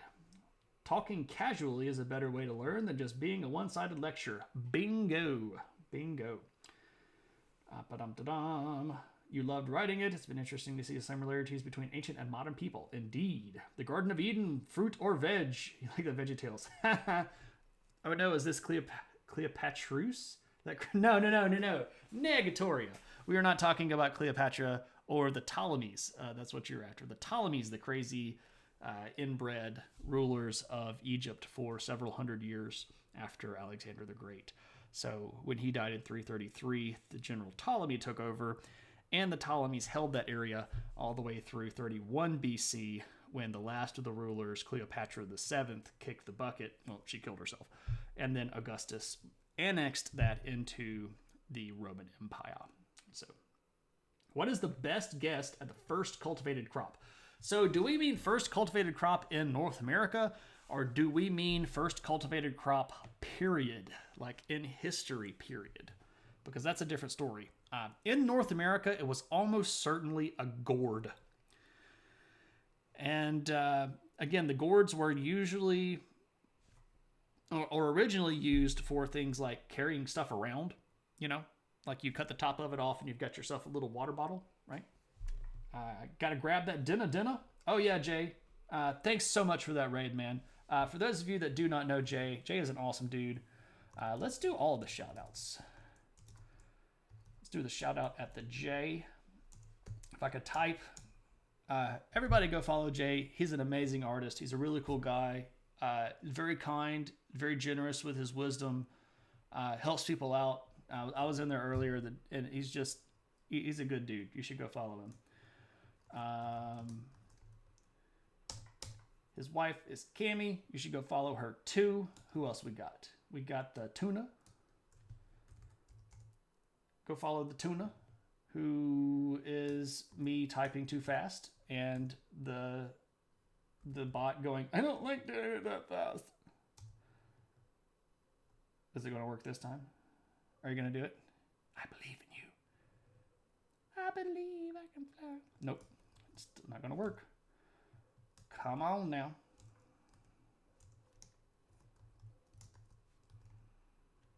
Are you going to do it this time? Oh, I got to type the exclamation command for the shout out, because otherwise I'm just typing at Tuna. Again, brain sort of not functioning here. And go follow Ethan. So all of these cool people, you should go follow all of these people. Anybody else here stream? Oh, Hot Take Tyler. Yeah, there we go. The Hot Take Tyler. Boom. There we go. The Tylers. Go follow the Tylers. Did I miss anybody? If I did, I apologize. Speak now or forever hold your emotes. Or not, just throw all your emotes in the chat. We can do it that way too. If you stream and you got the emotes and you want to share them, just put that junk in the chat. I am kind of loopy tonight. I have caffeine and lack of sleep. So there we go, right? So that's enough about Phillip Springs. We're done talking about them. Go away, Phillip Springs. Enough about your gourds. Okay. All right. Take it easy, Cammie. Thank you so much for hanging around and doing all that fun stuff and talking. Stomps out. Yes, I am recovering from tummy troubles. That's the thing. Like, well, that was all last week, and I still haven't completely recovered from that. Yesterday was still kind of rough. Did not have anything to do with me losing sleep. That was a giant storm system that came through right in the middle of the night and kept me up for like an hour. But not like an hour contiguous. That would have been okay, but it was like an hour spread across like 4 instances. The Bewitched. Oh no, she left. Whisper. Shoot that Whisper. If you click her name in the chat, you should have the option to whisper, and then you can just send her a message that way. Boom, ba-da-boom, ba-da-boom. There we go. Okay. They missed the adventure hat, but that's okay. We're coming up on the adventure hat. Okay, so we've talked about agriculture. The first place it showed up. What's our first city? Where is our earliest city in the Americas? And that is at a place called Poverty Point. And where's my adventure hat? Oh my goodness. Oh, there it is. I get to put on the adventure hat. So When I talk about a place that I have been, or something that I have seen with my own eye holes, I wear the adventure hat. And when the adventure hat makes an appearance, we all throw the adventure hats into the chat like this. Throw the hats around like we just don't care. So we're going to talk about a place called Poverty Point. And that sounds like a horrible place to live as a city. But it's actually a pretty neat place. I need to take KP and Mac there. KP, next time you have a Saturday free and you want to do a road trip, you let me know, man. We're going to go to Poverty Point. Boom, because it looks like this. Now, clearly, I did not take this photo because I don't have the power of flight. But this location is the oldest inhabited city in North America. And it dates from way on back in time. It's first settled around 1750 BC. Yes, the adventure hat protects me from the giant fireball, who is my arch nemesis. Not the most touristic friendly name, right? Like if you're going to say like, I'm going to move to a new city. Let's go to Poverty Point. That sounds like the place that's in like, it sounds like a Fallout expansion, right? Like Fallout 5, new DLC pack, Poverty Point. And it's just all these, really, really poor people out in the middle of nowhere. Their only survival is this one oasis, and these raiders are trying to steal the water from them. And it used to be a bigger oasis and have fields around it, but now everybody there is just broke, and you have to show up and decide, are you going to kill all the settlers and side with the raiders, or are you going to kill all the raiders and try to save the settlement? Poverty Point. There we go. The next DLC. Thanks Bethesda. I'll take my commission from your next DLC in the form of payment. I'll just take a check for that. Trying to find him a good drone. Yep, it sounds like a place named by Eric the Red. It kind of does. Like, hey, what is this place? Vineland? Why? It's viney? Right next to Prosperity Falls. Shane and I have toyed with a Fallout expansion called the River Run. Yes, that's a whole other stream. I could talk about that for an entire... Anyway, Poverty Point. Let's go back to the picture because I want to point at it. If you become associated with Bethesda, the stream will become buggy. Isn't it already, though? Like, how many times does OBS just randomly crash on me? Like, no, I don't want to show the photos. Anyway, let's look at the picture again so that I can explain what we're looking at. So, if we're looking at the photo, you can see here these concentric rings. And it actually sort of looks like a Wi-Fi station, right? Or a Wi-Fi icon. But these raised mounds here are actually Native American mounds. And they're not so tall. They're only about 2 or 3 feet tall. But they had houses on top of them. And these were sort of like your streets. And they have this big honking mound right up here that's actually shaped like a bird. You're looking at it at a kind of a funny angle, but the wings go out this way. And then there's a head up here. This is the tail and the body. And then there are several other mounds. There are a couple over here, and then there's a big one over here. But this place was, again, about 1750 and was the first city that we know of in North America. Pretty neat place. Today it's in Louisiana. And you can go visit it. It costs $3. 3 whole American dollars to get in. And you don't technically have to pay, but I always do because I appreciate the fact that there are state interests in preserving history. There's also a pretty nice little interactive museum there where you can see a lot of the stuff that they've excavated from the area. And the tour guide people, well, pre-COVID times, you could actually go hang out and watch them do stuff like Native American flint knapping, where they would show you how to make arrowheads. They also do atlatl demonstrations, and atlatl is a weapon slinging thing. It's basically a big lever to make your spears fly faster. But you get all of the followers Yeah. I would just get people to pitch in and take care of the stream for me, right? I remember you talking about this place. It's a few miles west of the road you used to go see your family in Arkansas. Yeah, Party Point's pretty awesome. There's a decent little diner not too far down the road. And there are a whole lot of mounds in that area that I haven't been to see yet, which is, again, why I say, you want to do a road trip, hit me up.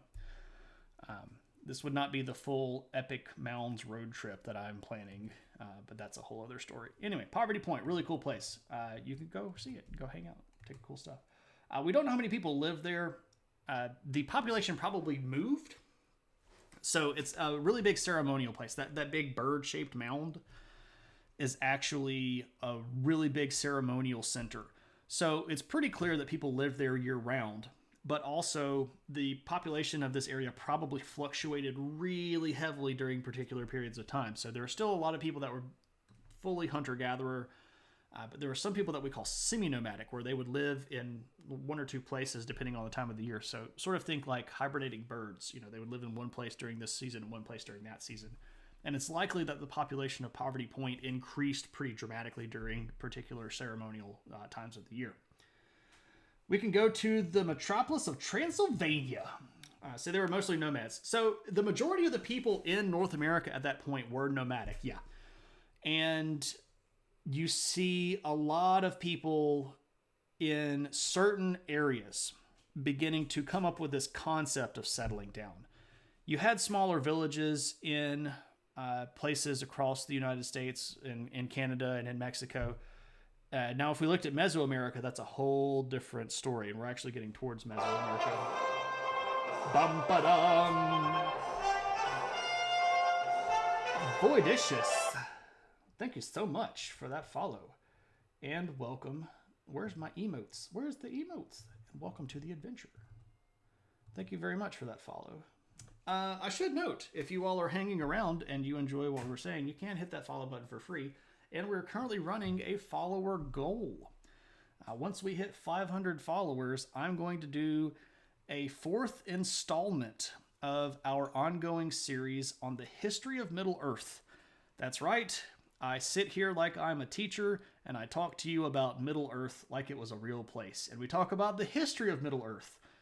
And so far, we've done 3 of those episodes. We've talked about the creation of Middle-earth with the gods. We've talked about the gods and fighting and the sculpting of the earth. And then last episode, we talked about the arrival of orcs and elves and ints and all of that fun stuff.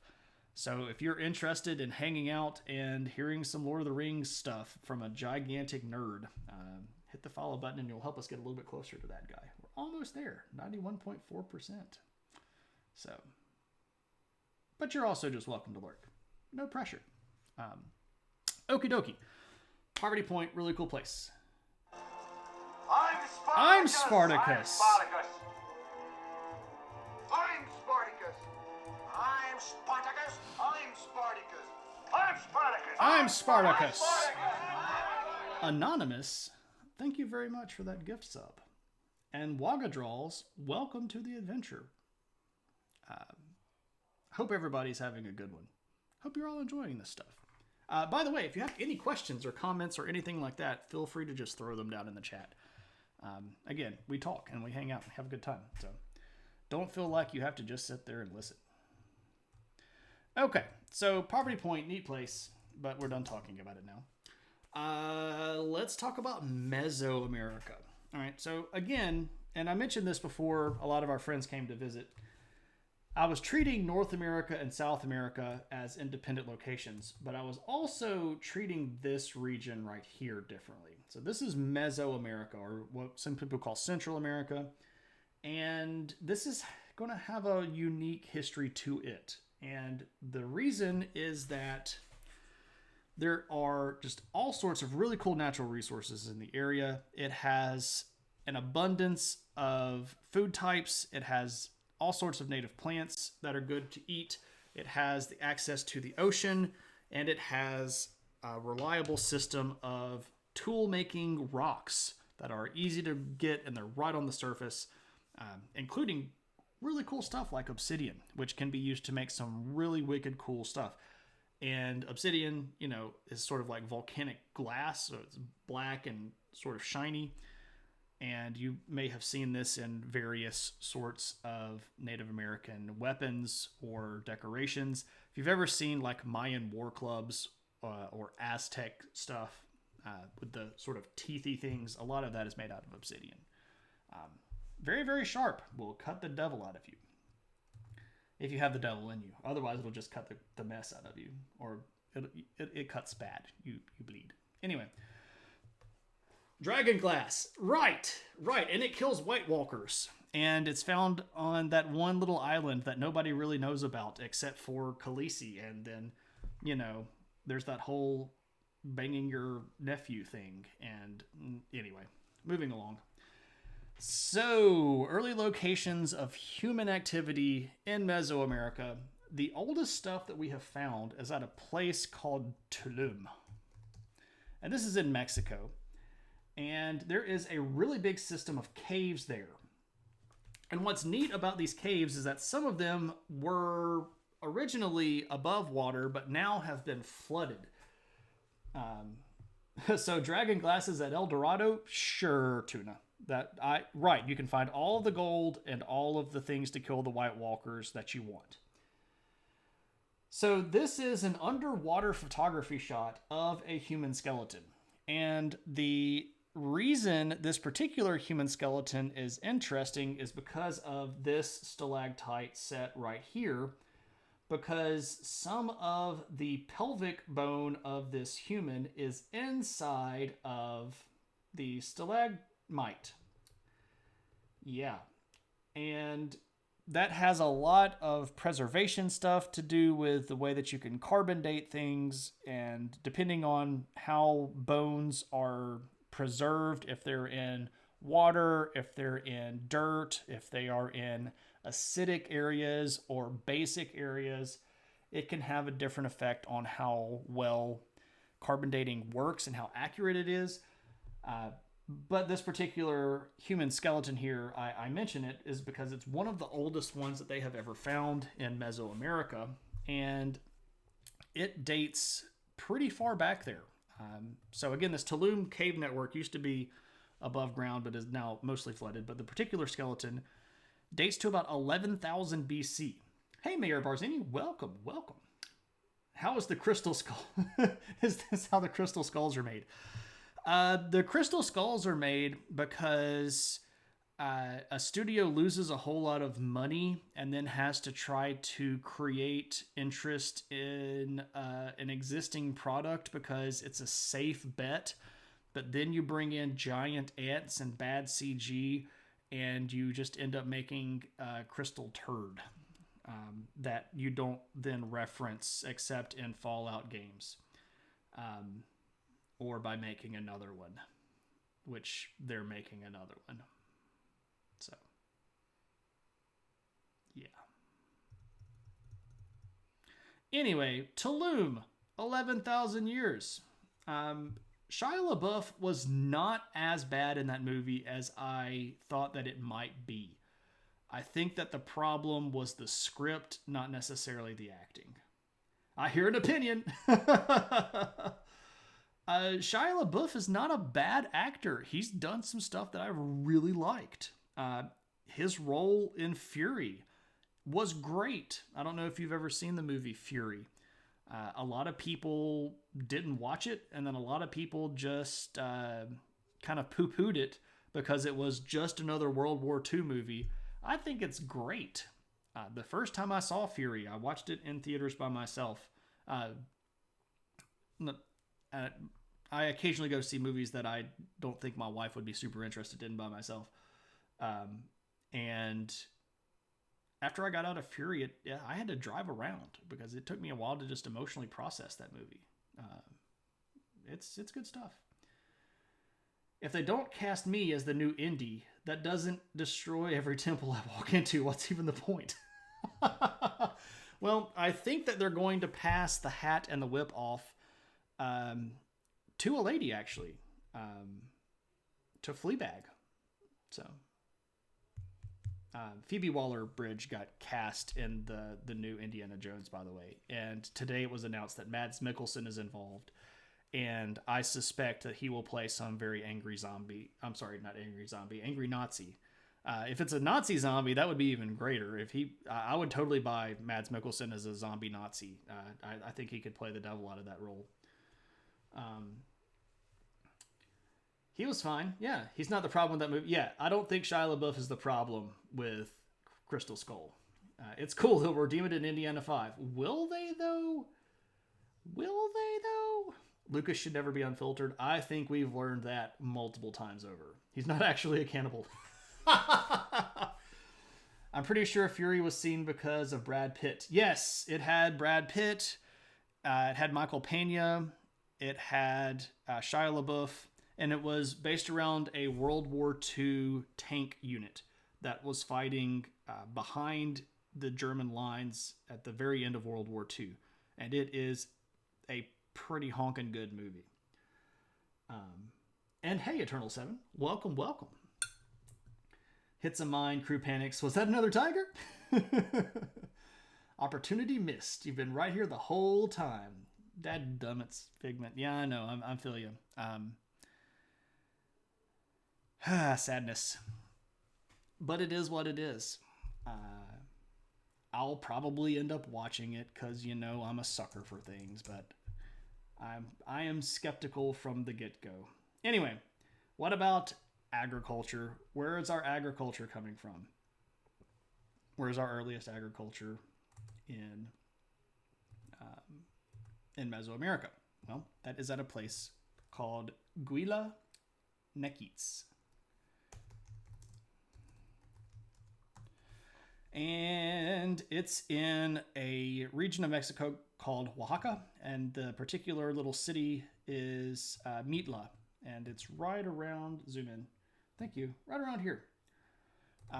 And this particular location is particularly interesting because based on what we know, this might be the oldest evidence of domestication anywhere in the Americas. And here we are including North America and South America. So it might be that Guila Nequitz is the oldest domestication of crops anywhere. And we know for a fact that they were domesticating 3 particular crops: squash, gourds, and beans. Gotta love the beans, right? But the domestication efforts go all the way back to a whopping 11,000 BC. And that is spectacular because that puts this particular site at 11,000 BC not too terribly far off of domestication efforts that we see in the ancient world. Places like Jordan and Turkey and Israel, what we would consider the cradle of civilization. A lot of the stuff that was going on over there is not too distant in time from 11,000 BC. So this is a really important site here. There is a Norwegian movie with zombie Nazis. Yes, I have seen that. It's called, yes, Dead Snow. I think there's a sequel to that, isn't there? A partial answer to my earlier question, snails are the first farmed animals that we have in Evansville. Okay, so Tuna, I sort of replied to your question, but I don't know if you replied back to me because I think that was right as Jay rated. So when you say what was the first thing domesticated, are you talking about a crop? Or are you talking about an animal? And are you talking about a particular location anywhere in the world or just the Americas? And snails aren't that bad. I've had snails before. They're kind of there's a texture there. You meant the plant anywhere. The oldest domesticated plant that we have sort of knowledge of is something called emmer wheat. EMER wheat. And it is not really good for you. It doesn't have a lot of caloric content. It's basically a weed with really big seeds on the end of it. But the earliest crops that we start seeing humans domesticate are emmer wheat, buckwheat, millet, spelt. And then after those, you start seeing things like pulses and legumes, various types of beans. And those are pretty far back between the 12, 13,000 BC range. You're not really going to start seeing full evidence of overall agricultural development stuff until a little bit later than that. But yeah, that's going to mostly be in places like Jordan and Israel and Turkey and Mesopotamia. So gassy foods. Yes. Foods that make you poot. They are the musical fruits. Anyway, so Gilad Nakitz, this is old stuff, and this is really cool, groundbreaking stuff. And one of the things that I've heard people say a lot is, and this comes from people that are somewhat Westernist in their mindset. Those Native Americans, they're so far behind. They have such a lower level of civilization than the West. How could they be an advanced civilization if the Europeans just came over and wiped them out? Well, this is evidence to the contrary. There were people in the Americas at Gilad Nakitz that were doing crop domestication before anybody was doing that in Italy or France or Germany or Greece. These people are not behind on culture. They just did not have the same population densities as the old world had, which means that they did not have the same drive to compete, which is a big thing that pushes technology, right? So I push back really hard on people that say, "Oh, those American people, they just aren't as good as the rest." I would put them on a timeline next to somebody from Greece and show you how the people in the Americas developed faster than the Greek people did. And if you're wondering what I'm saying here, so let me sort of break down this this model here. So if we're talking about, let's just take Greece, all right? Humans first showed up in Greece somewhere about 42,000 BC, right? And if we then look at the first evidences of cities, right? So the first cities inside Greece, we're going to be looking at about 2400 BC to 2600 BC. So let's give them the benefit of the doubt and say 2600 BC. All right, that's about 38,000 years that people lived in Greece before they made cities. Okay, so it took them 38,000 years to go from arrival to city. Okay, there we go. So if we're looking at our migration models for America, and we'll take the most out there possibility and say that people showed up around this area in 22,000 BC. They're building cities by 3500 BC. So their distance from arrival to city building is only 17,000 years. So they got to cities about twice as fast as Europeans did. Just saying. Europeans couldn't even take a bath in any proper time frame. And I'm not trying to poo-poo the European stuff. Everybody in here that's ever been here more than 5 minutes knows I love me some Greek and Roman history. I've been to Greece. I've been to Rome. I have not been to Central America. I would love to go. I've been trying to go to Belize for years, but it just doesn't work. Hey, boss, what's up? Welcome. Good to see you. Welcome. Hola, bonjour. That sounds like the same people that thought Caucasian was a race. Yeah, kinda. Rome wasn't built in a day? Oh, what? All right. We built the cities on rock and roll. We did. We did build these cities on rock and roll. And we built the Schmitty on Tootsie Rolls. I don't know how many people are going to get that reference. Anybody get that reference? We built this Schmitty on Tootsie Rolls. Anybody? Anybody get that reference? I know Brittany will because we watched that together. Nope. Alas. It's okay. Wasn't Europe very inhospitable in terms of climate until about 5000 BC? It was. Well, a little bit earlier than that. But Greece, I picked Greece on purpose because it's in southern Europe and would have been hospitable for the entire duration of the Ice Age. Weird Al. A bunch of my friends just came back from Belize, said it was great. One friend was marveling that it was able to be. Yes. Yes. That's what I want to do. We really haven't been around that long. Human beings? Human beings have been around for about 220,000 years. So that's a little while. How long has civilization been around? About 5,000 years. How long has written world, stuff been around? About 4,400 years, 4,400 years ish.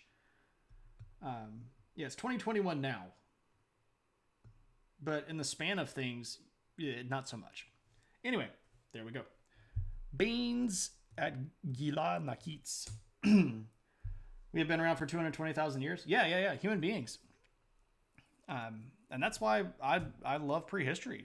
The concept of that humans, what we know as civilization is not even 1%. Well, I guess it might be 1%. I can't do math very well in my head, but it's this tiny little fraction of human existence is, what we know. We have this Gothic cathedral in a town built in 1928. Yeah. I looked at pictures of that. Is that the, I can't remember what it's called. But yeah, I saw the pictures. We were feral? Pretty much. Well, feral is kind of a rough word, but we were very small tribal units of maximum maybe 150. And we were fully nomadic hunter-gatherers for the vast majority of our history. Humans haven't changed much, to be honest. Go read some ancient curses and laws and compare them with modern ones? Yeah, pretty much. Yeah, there we go. Bryn Athen. There we go. We've just gotten taller. Yes, we have gotten significantly taller because of nutrition and things like, neonatal care. Swedenborgian. Yep. We were always a communion type. We weren't ever really lone wolfy kind of things. We were almost always in family groups. That would have been usually sized probably 20 to 40. Big groups might have been, like I said, up to around 150 or so. There is a lot of sociological work and anthropology work and psychological work being done on things like friend groups. How many people can you know well? So just take a moment and think, how many people do you know very, very well? Their birthdays, a good gift to buy them for their birthday, what kind of food they like, and I'm talking about people that you would talk to on a fairly regular basis. Yeah. You don't know your dad's birthday? I get my dad and my mom's birthday confused. Not the months. I know the months that they're in, but the days. The day of the month that it is.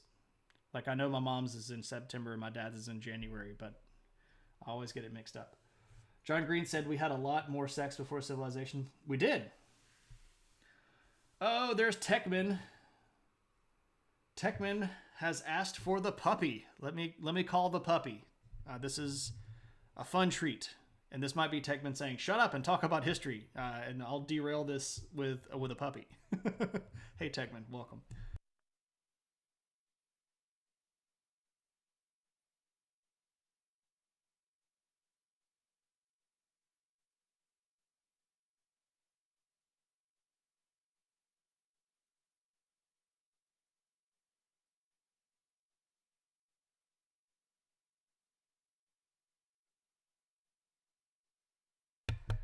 She has stopped to get some water. I hear her slopping up in the front, like.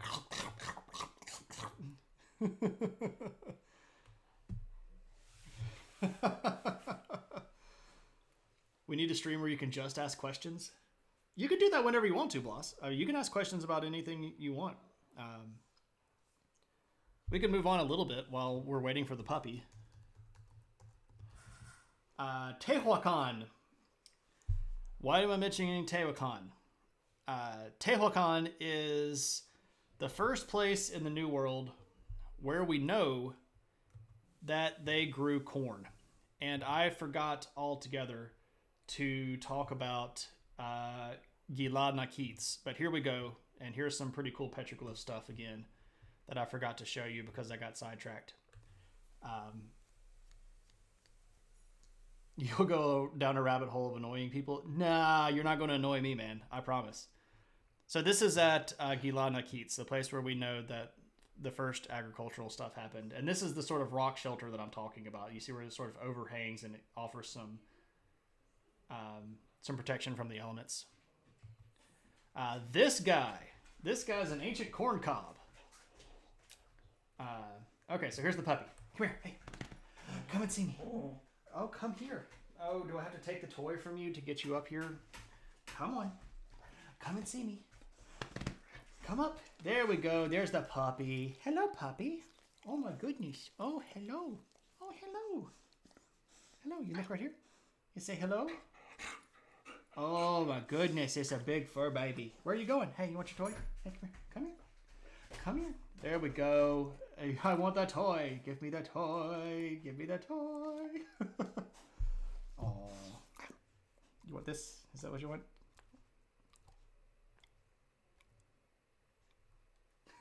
Here, you want to do a trick? Here, let me see if I can get her. She's been working on catching stuff. All right, let me see if I can do this. Want to catch it? Oh, you missed it. And I'll never get it back now. Oh well. She does okay with it most of the time. She might have had performance anxiety because she's not used to being on stream.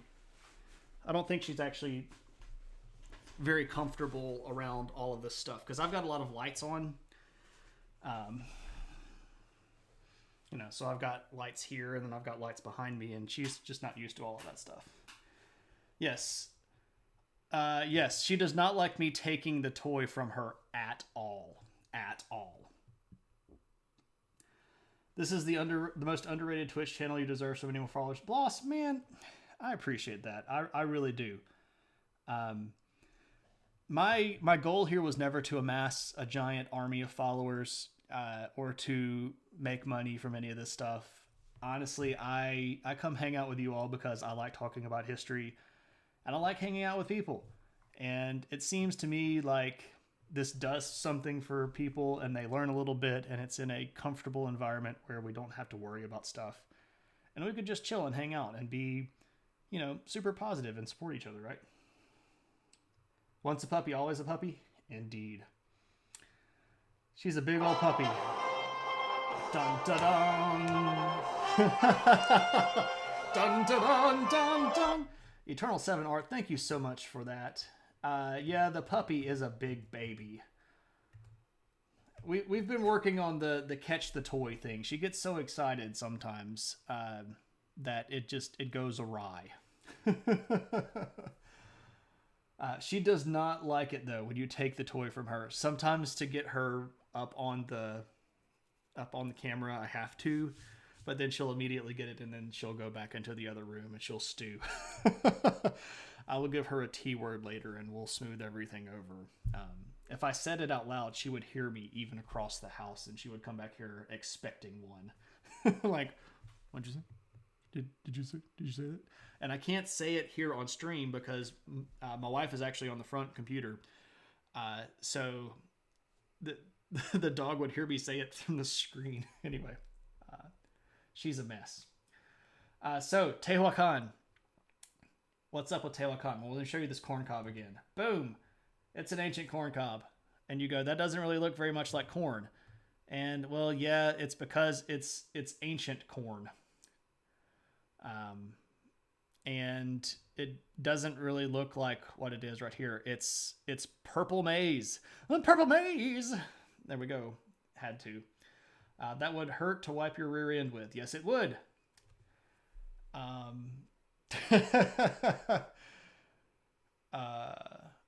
missed the question here. What was the question? Who takes the most care of the puppy? You get all of the not fun puppy chores like bathing, vet visits. I've taken the puppy to the vet before. I've taken the puppy to the vet. I've given the puppy baths before too. Just not so much anymore. Gets all the fun stuff.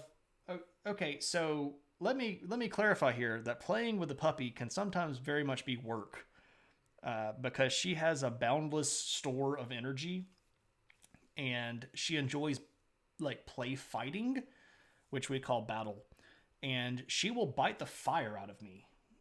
I have been bitten so many times, and I'm not talking about like, oh, ha ha ha ha. No, like bitten. Like I get all riled up in battle and I'm going to bite the human because we're playing.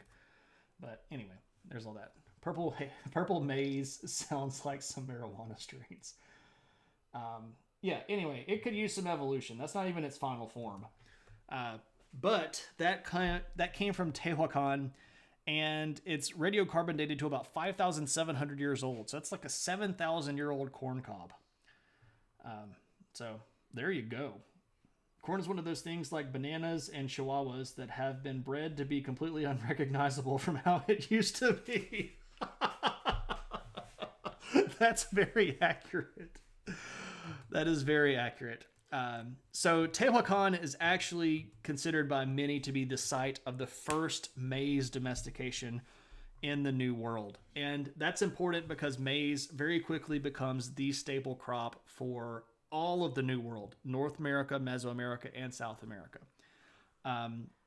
Maize actually has such an impact on Native Americans in the eastern part of the United States that it entirely changes their culture, to the point that they completely forsake nomadism and start moving towards sedentary agriculture, which completely changes everything in their social stuff. And it does a lot of impact stuff. So maize is a really, really important crop.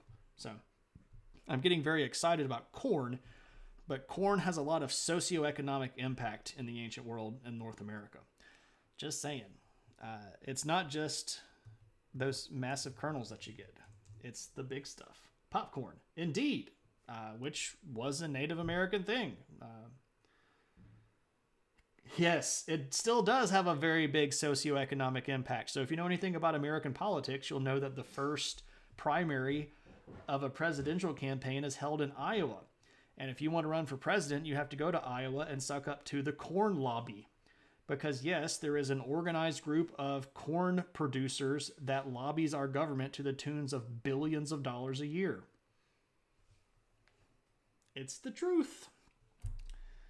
There's a reason that corn is in everything now, including our gasoline.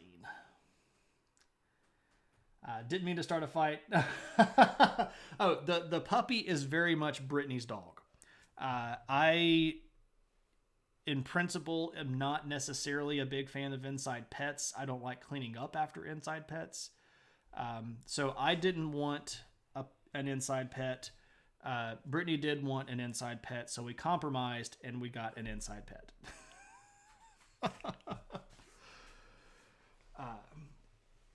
Yep. Oh my gosh, this world. Yeah, so if you're running for president, you've got to go suck up to the corn lobby so that you win Iowa. Because if you don't win Iowa, there you go. Corn and potatoes are the cheap calories of America that ensure people don't starve. That's true. But corn is also turned into high fructose corn syrup, which doesn't get broken down very well in your body. And then ethanol, which doesn't burn as well in your vehicle. So, alas. All right, what's up with our oldest city in North America? Let's talk about San Lorenzo. This is a location in Mexico. Sometimes you'll see this referred to as San Lorenzo Tenochtitlan. Not the same as the capital of the Aztecs, Tenochtitlan. This is a different city. Corn fuel. Okay. Anyway, it burns great, very clean, just eats the seals. Well, yeah, it destroys your engine, which then makes you buy a new car, which I'm sure was factored into that overall. What am I saying about San Lorenzo? Oh, it's the oldest city in Mesoamerica. It's dated to about 1200 BC. And the reason I mention this one in particular is because, well, it's old. But it's also getting us to these people. Bum, ba, da, bum. That's right. It's the Legends of the Hidden Temple people. Yep. This is the Olmec people. So St. Augustine in Florida is the oldest city founded by Europeans in America.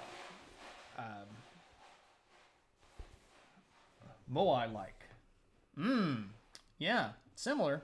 So this is a big Olmec head. These are found at various places across the region.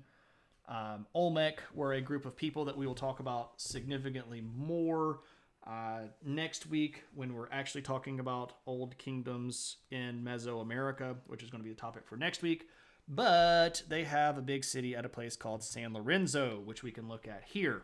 Now, to be fair and to be honest, this is San Lorenzo from a much later period of time.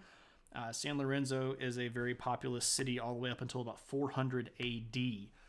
And the part that we're looking at here is from a much earlier time than 1200 BC when it was first founded.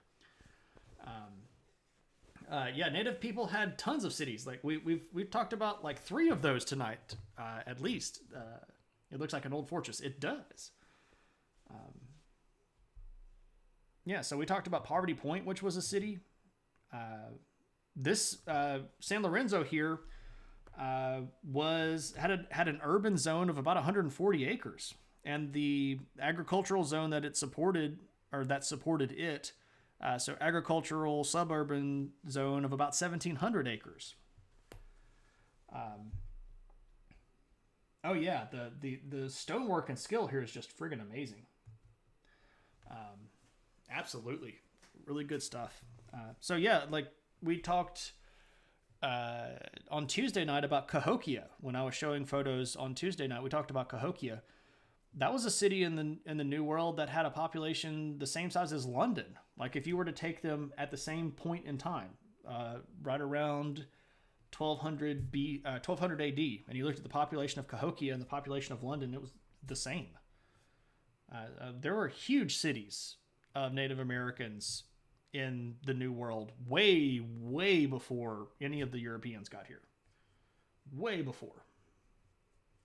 So St. Augustine is still the established city. No, it's not even the oldest contiguously habitated. St. Augustine is the first European settlement in the New World that lasted. And that was like thousands of years after there were Native American cities. Like thousands of years. Made with or without mortar. They didn't use mortar most of the time. They usually just cut the stones that well. Later on, you would see some of I think mortar starts coming around maybe the Zapotec. They use mortar some. You see that later on. But most of the time, you're just seeing cut stone, and it just fits together really, really well.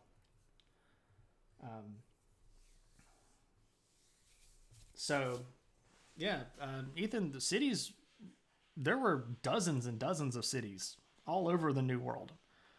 Well, I mean, just even recall the stories of the conquistadors. You know, like the Hernan Cortez shows up and takes over the Aztec Empire. He went to their capital city, which was populated by like 20,000 people. Did they move into the Hollow Earth like Godzilla? No, they mostly got wiped out by Europeans from either sickness or conquering. Yeah, so spelling is difficult.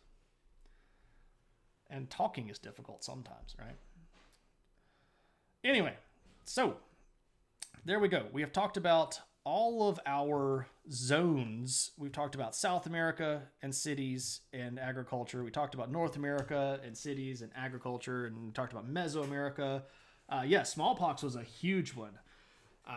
Smallpox and syphilis, and even basic stuff like influenza. The flu strains that existed in Europe were not things that Native Americans had any sort of natural immunity to. The populations from Europe and the New World had been separated for like 80,000 years. So imagine how long those Asian and European strains had to develop away from the Native Americans, and how just incapable their bodies were of protecting them from a lot of that stuff. You've heard of smallpox. Was there large pox? Oh, yeah. Well, I mean, there wasn't something called large pox. There were poxes that were larger, like cowpox and, well, I mean, we know chicken pox. But then there was just the pox.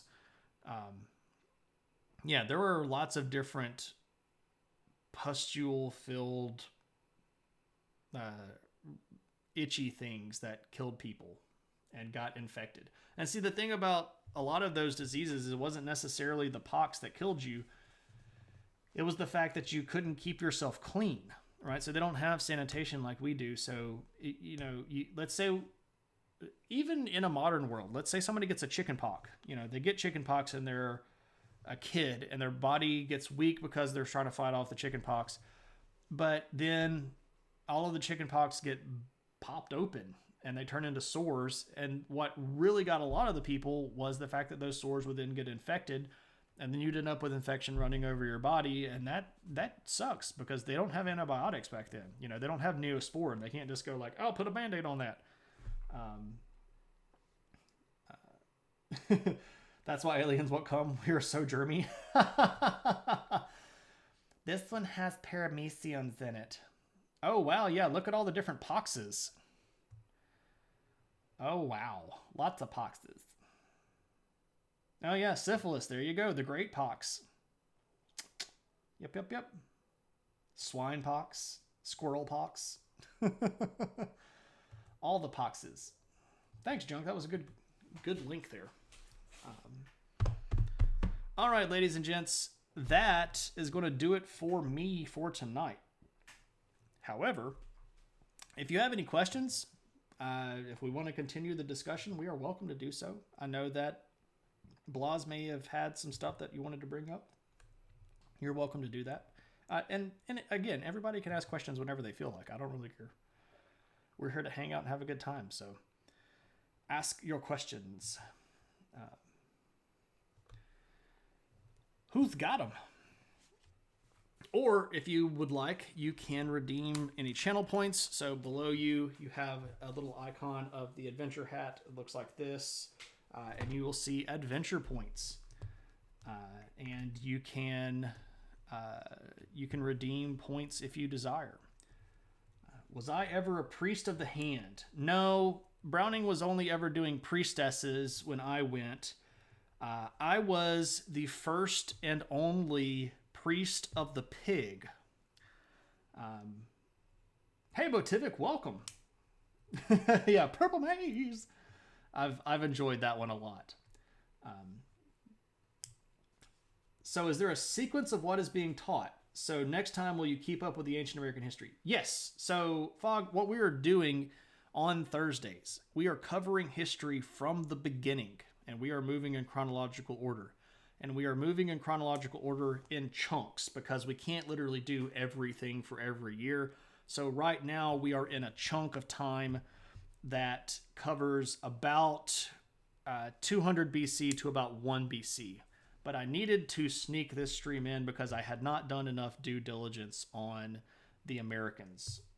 So if you want to, I have the vast majority of the VODs saved going all the way back to the beginning of the show. So we're on episode 52 right now. I think I may have missed like 1 or 2 VODs, saving them over as highlights. So if you go to the videos page, you can click on collections. Now on like usually every other Tuesday night we do viewer request, and that's basically anything goes. It's whatever the group wants to talk about. So If you come to a viewer request night, it's very frequent that we will talk about something, and at the end of the stream, we will take suggestions. And whatever people want, we'll put it in a poll, and then everybody that's in the poll gets to vote, So we've had stuff that ranges from, we've had history of pirates, history of cheese. We've had history of the KGB. Okay, random history fact, historian's choice. So I'm going to talk about a Native American mound because I love Native American mounds. The oldest Native American mound in the North American zone is called Watson Break, and it's in Louisiana, and it was built about 3500 BC, which predates the pyramids. It's a collection of about 8 different mounds, and unfortunately, you cannot go see it because it is on private land, and they don't like people traipsing around. So, alas. So there's your random history fact for Watson Break, and that break is spelled B-R-A-K-E. Where did the things in the channel come from? Do you use the adventure hat and opinion hats in classes? I do not bring them into classes. The adventure hat I actually take with me when I go on adventures. So this is actually the hat that I wear in most of the pictures that you might see me show. The opinion hat was purchased for me by KP because I was talking about needing a hat to wear to designate that I was being opinionated. Sometimes I'll get off on a rant, and I want to make sure that everybody knows that I'm not talking about something that is concretely provable, but it's just my opinion. So if that happens, I will wear the opinion hat, and then we can do the opinion emote. The opinion hat doesn't come out very often, but it showed up last time pretty violently with a bit of a flourish.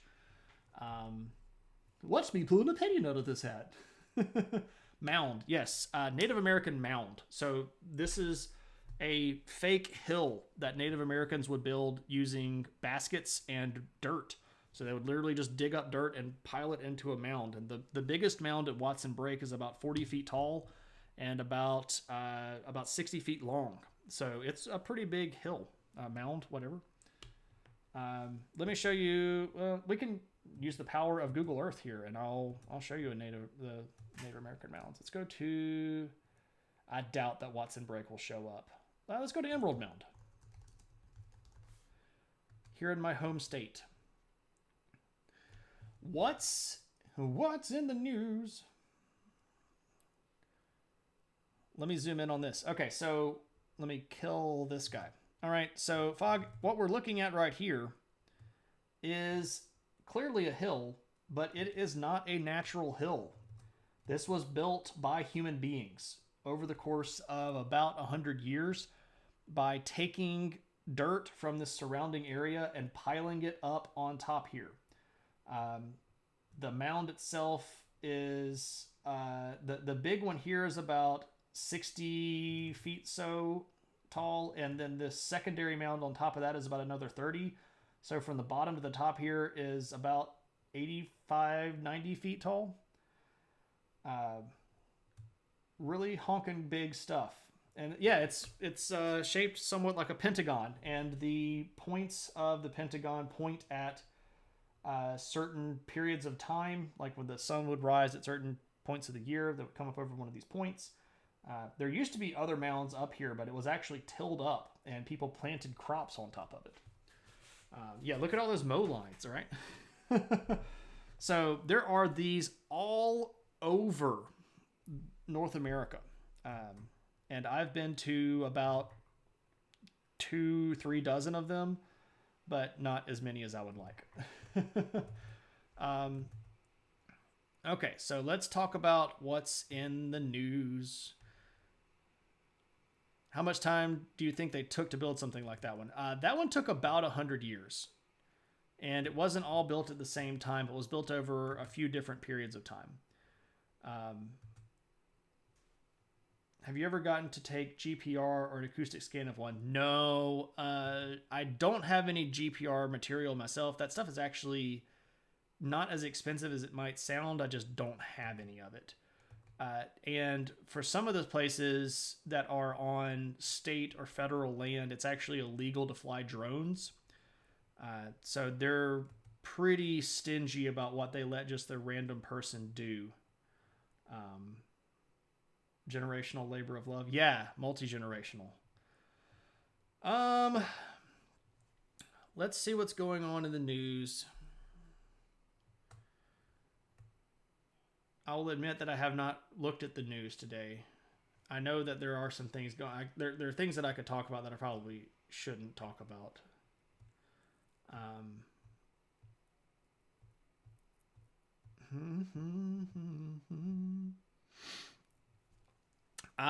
We can talk about the Ukraine. Yeah, let's talk about the Ukraine.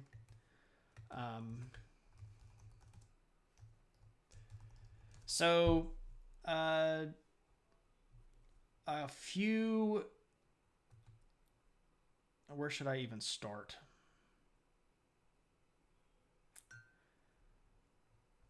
Oh, goodness gracious. Where do I even... Okay, let's just talk about the situation on the ground right now. So let's zoom over here.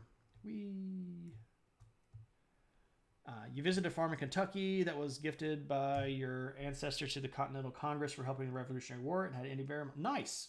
Tuna, where was that? The FAA driven by a burning hatred of it. Yes. Yeah. Okay, so let's zoom in here on our countries. So here we have Russia. Here we have Ukraine. Now, a few years ago, Russia decided that they were going to take this region for themselves. This is what's called the Crimean Peninsula. And going way back in time, Russia has always wanted this area. They have fought several wars to get this area, including the Crimean War, which didn't go so great for them. But they decided to annex Crimea. They literally just sort of moved in and said, okay, this is ours now. And at this point,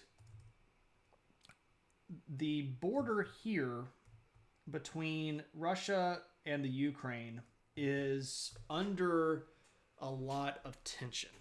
So in particular regions of the Ukraine, there are some people that are Russian ethnically, but there are also a lot of people in this area that are not Russian ethnically.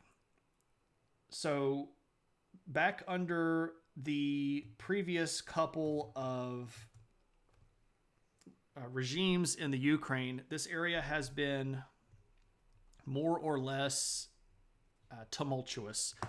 But Russia is claiming, and has been doing this for a while, that a particular region inside of Ukraine should be part of Russia because it has Russian citizens in it, or Russian people in it, and those Russian people should live in Russia. We've heard this story a bajillion times, right? But of course, these people are part of Ukraine, and Ukraine does not want to give up its territory. Well, the tension has begun to increase because Russia has started moving military units over here towards the border.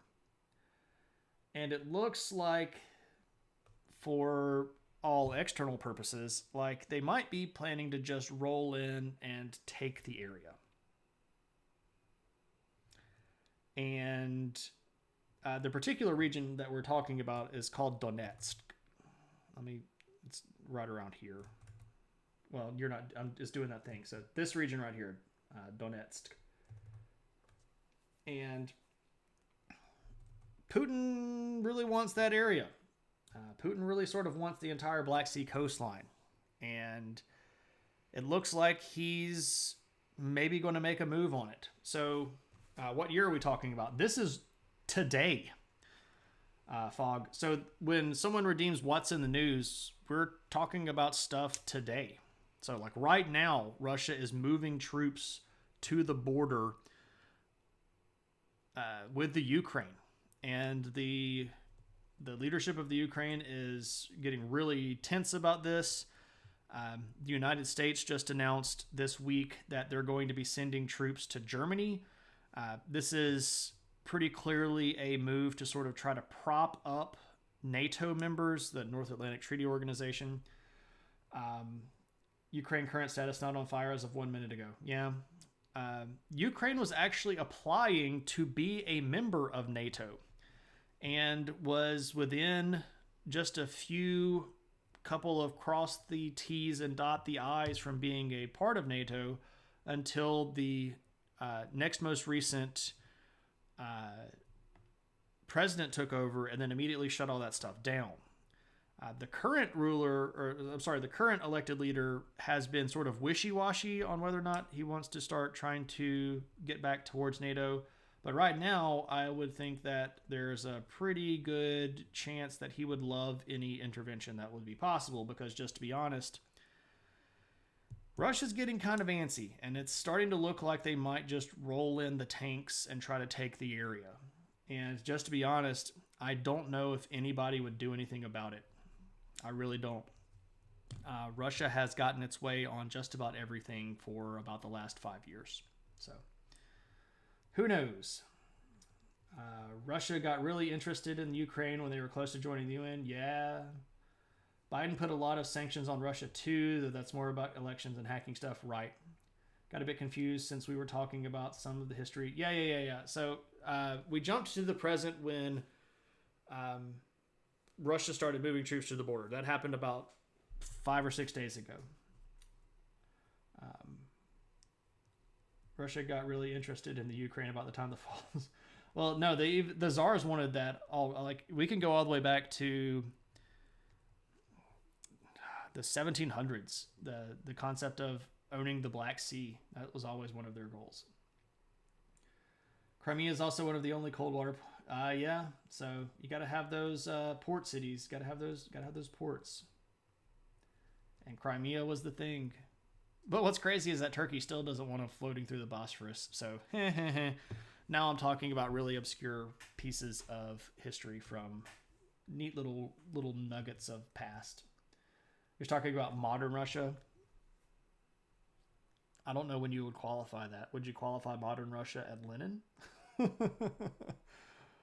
I don't know if you could qualify. Well, I mean, you could maybe qualify Russia as modern under Nicholas. That's a philosophical debate that we can have in our group chat later. We don't have to do that right now.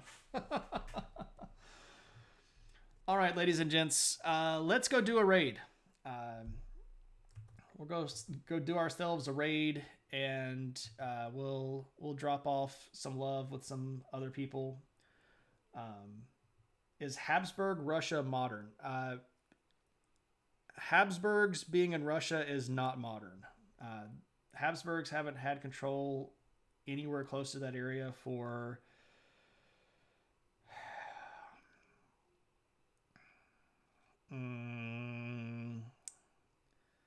16 something. So the Romanovs were the Russian czars. The Habsburgs were the rulers of the Austro-Hungarian Empire, sometime ruler of the Holy Roman Empire, sometime ruler of Spain, sometime ruler of Portugal. Habsburgs were everywhere, though. But once the Romanovs took over, they sort of pushed everybody else out. All right. Had a good time on stream. Really fun. Keep up the good work. Hey, thanks. Welcome. Oh, yeah. I know that Jay streams on Thursdays, and it conflicts. I do stream on Tuesdays pretty frequently, so that's sort of the intersection of the groups. But Fog, welcome very much, and I hope you had a good time, and I'm glad that you had a good one. Wasn't Tsar Nicholas a Habsburg? That they were cousins because of Queen Victoria, and Queen Victoria was a Hanover. She wasn't a Habsburg. So Queen Victoria was the grandmother of Kaiser Wilhelm II, the King of England, and Tsar Nicholas II. Gundam stream probably Saturday, maybe? Yeah, Victoria was Nicholas's grandmother. Yeah. Do you know the TikTok song "Rah Rah Rasputin"? I do not know the TikTok song "Rah Rah Rasputin." Habsburgs. Um, that we'll have to get into the lineage.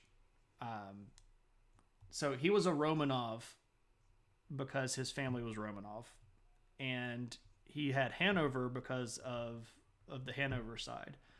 But let's remember that basically all of the royal families in Europe were intermarried.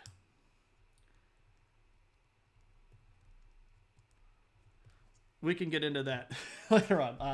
I've been on usually about 30 minutes longer than I normally am, and my rear end is hurting, and I haven't had enough dinner, so I need to get up and move around a bit. But we're going to go do a raid. If you're raiding with us,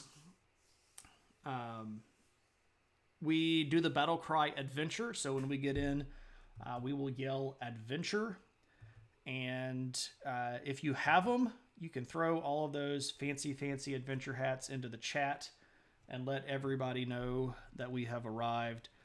Thank you all so very much for hanging out. Thank you to all of our new follows. Thanks, Joey, for all those gift subs. Anonymous, thank you for the sub that you gave out. Jay, if you're watching the VOD to check up, thanks again for the raid, man. That is much appreciated. I will see everybody probably one day this weekend for a Gundam stream. I also build Gundam models on the weekends, and you can come and chat history then if you want to.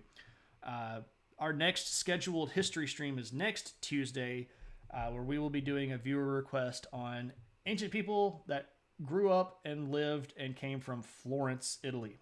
It's a viewer request. So, all right, everybody. I will see you around the bend, and I hope you have a great weekend if I don't see you before then. So, take it easy. Have a good one.